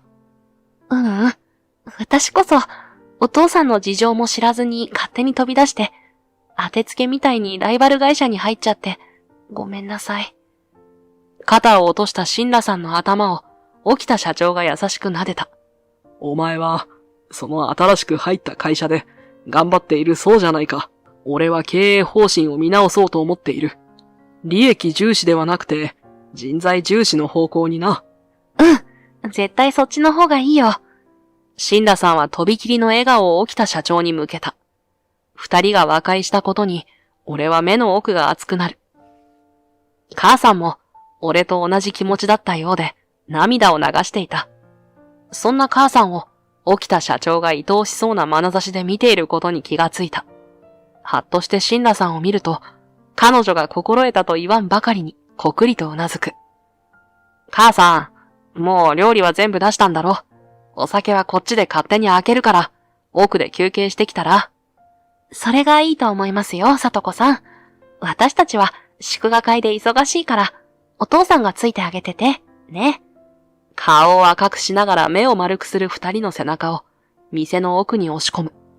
そして、そっと扉を閉めた。俺たちは視線を交わすと、いたずらが成功した子供みたいに忍び笑いを浮かべた。それから元の席に戻る。ねえ、千里くん。どうして私が八坂に入社したかわかる？お酒を飲みながら、不意に神羅さんがそんな質問をしてきた。俺は首をかしげる。神楽のライバル会社だったからじゃないんですか？ライバル会社は他にもあるわよ。実は、千里くんの入社式に、私は父について行って出席していたのよ。そこで聞いたあなたの挨拶に感銘を受けたの。八坂に入れたことが嬉しそうに、誇らしげに胸を張って、堂々と人前で話をするあなたが輝いて見えた。こんな人と一緒に仕事がしたいって強く思ったの。今にして思えば、あの時にはもうあなたに恋をしていたのかもしれない。周囲のざわめきがすっと遠くなったように感じた。頬を赤く染めた神羅さんが上目遣いで俺を見る。ドキドキと鼓動が速くなる。俺も神羅さんに恋をしています。神羅さんのおかげで仕事がまた楽しくなったし、何度も救われて、どこまでもついていこうと心に決めました。そう告白すると、神羅さんが微笑んで、俺の方に手を添えた。それじゃあ、どこまでもついてきてもらおうかな。俺は返事の代わりに、彼女に口づけをした。シルトクレーテとの提携プロジェクトに成功した俺たちのもとに、なんと、以前俺が失敗してしまった大手ブランド企業から提携の打診が来た。今度こそは必ず成功させると、神羅と意気込み、取り組んだ結果、そちらのプロジェクトも大成功を収めることができた。会社に大いに利益をもたらしたとして、神羅は部長に、俺は課長に昇進した。だけど、役職が変わっても、やることは変わらない。会社のみんなと協力しながら、世界中の人におしゃれな服を届けるのが、俺の仕事だ。祝賀会の時に二人きりにしたのが功を奏したのか、母さんと沖田社長はよりを戻した様子だ。母さんはわかりやすかった。俺に似合う服を一緒に探してと頼んできて、その服を着て浮かれて出かけていくのだから、デート以外の何者でもない。父さんが亡くなってからもう20年。俺も大人になったし、母さんが第二の人生を歩んでもいい頃だろうと、幸せそうな母さんを生温かい目で見守っていた矢先だった。開店時間前の誰もいない定食屋で、俺と神羅が並んでいる目の前に、母さんと沖田社長が並んで腰を下ろす。私たち、再婚しようと思っているの。それで、あなたたちの意見を聞きたいんだけど、おずおずと、母さんがそう口にした。いずれはこうなるかなと思っていたから、そこまで驚きはしなかった。俺はいいよ。母さんが幸せになるんなら、そう伝えると、母さんの顔は真っ赤になった。神羅も賛成だろうと思って彼女を見た。が、彼女は唖然としていた。でも、お父さんと里子さんが結婚したら、私と千里くんは、兄弟になるってことだよね。そしたら、私たちが結婚できなくなるんじゃ。おろおろとした様子で、神羅が俺の腕を掴む。そんな彼女が可愛くて、笑いをこらえることができなかった。養子縁組をしなければ問題ないよ。今の俺たちは自分で収入も得ているし、特に養子になるメリットはないし。そうなんだ。神羅はほっと胸を撫で下ろした。そんな彼女を微笑ましく見つめた後、俺は沖田社長と母さんに向き直る。俺たちも結婚を考えています。許してもらえませんか？俺が頭を下げると、神羅がと顔を真っ赤にした。それから慌てて、お願いします。と一緒になって頭を下げる。もちろん、君となら、神羅も幸せになれるだろうからな。沖田社長の言葉に、母さんが嬉しそうにうなずいた。お互いの結婚報告が終わった後、俺は神羅を自室に招いた。そして頭を下げる。ごめん。シンラにプロポーズしてから親に報告が本来の順番なのに、先に報告しちゃって、シンラの笑い声が聞こえてきたので、顔を上げた。私は、千里くんと結婚できるんなら、順番はどうだっていいよ。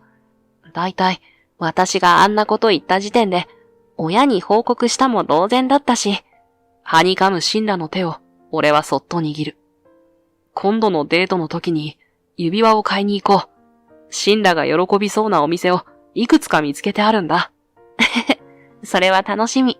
千里くんは、賢いだけじゃなくてセンスもいいから、全部いいお店なんだろうな。そう言って笑う彼女を見て、俺は今、とても幸せだという気持ちでいっぱいになった。周囲に流されているだけの人生は楽だ。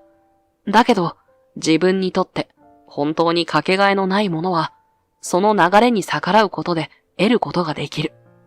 どちらを取るかは自分次第。だったら、チャレンジしてみるべきだ。自分の心で選んだ道なら後悔は残らないから。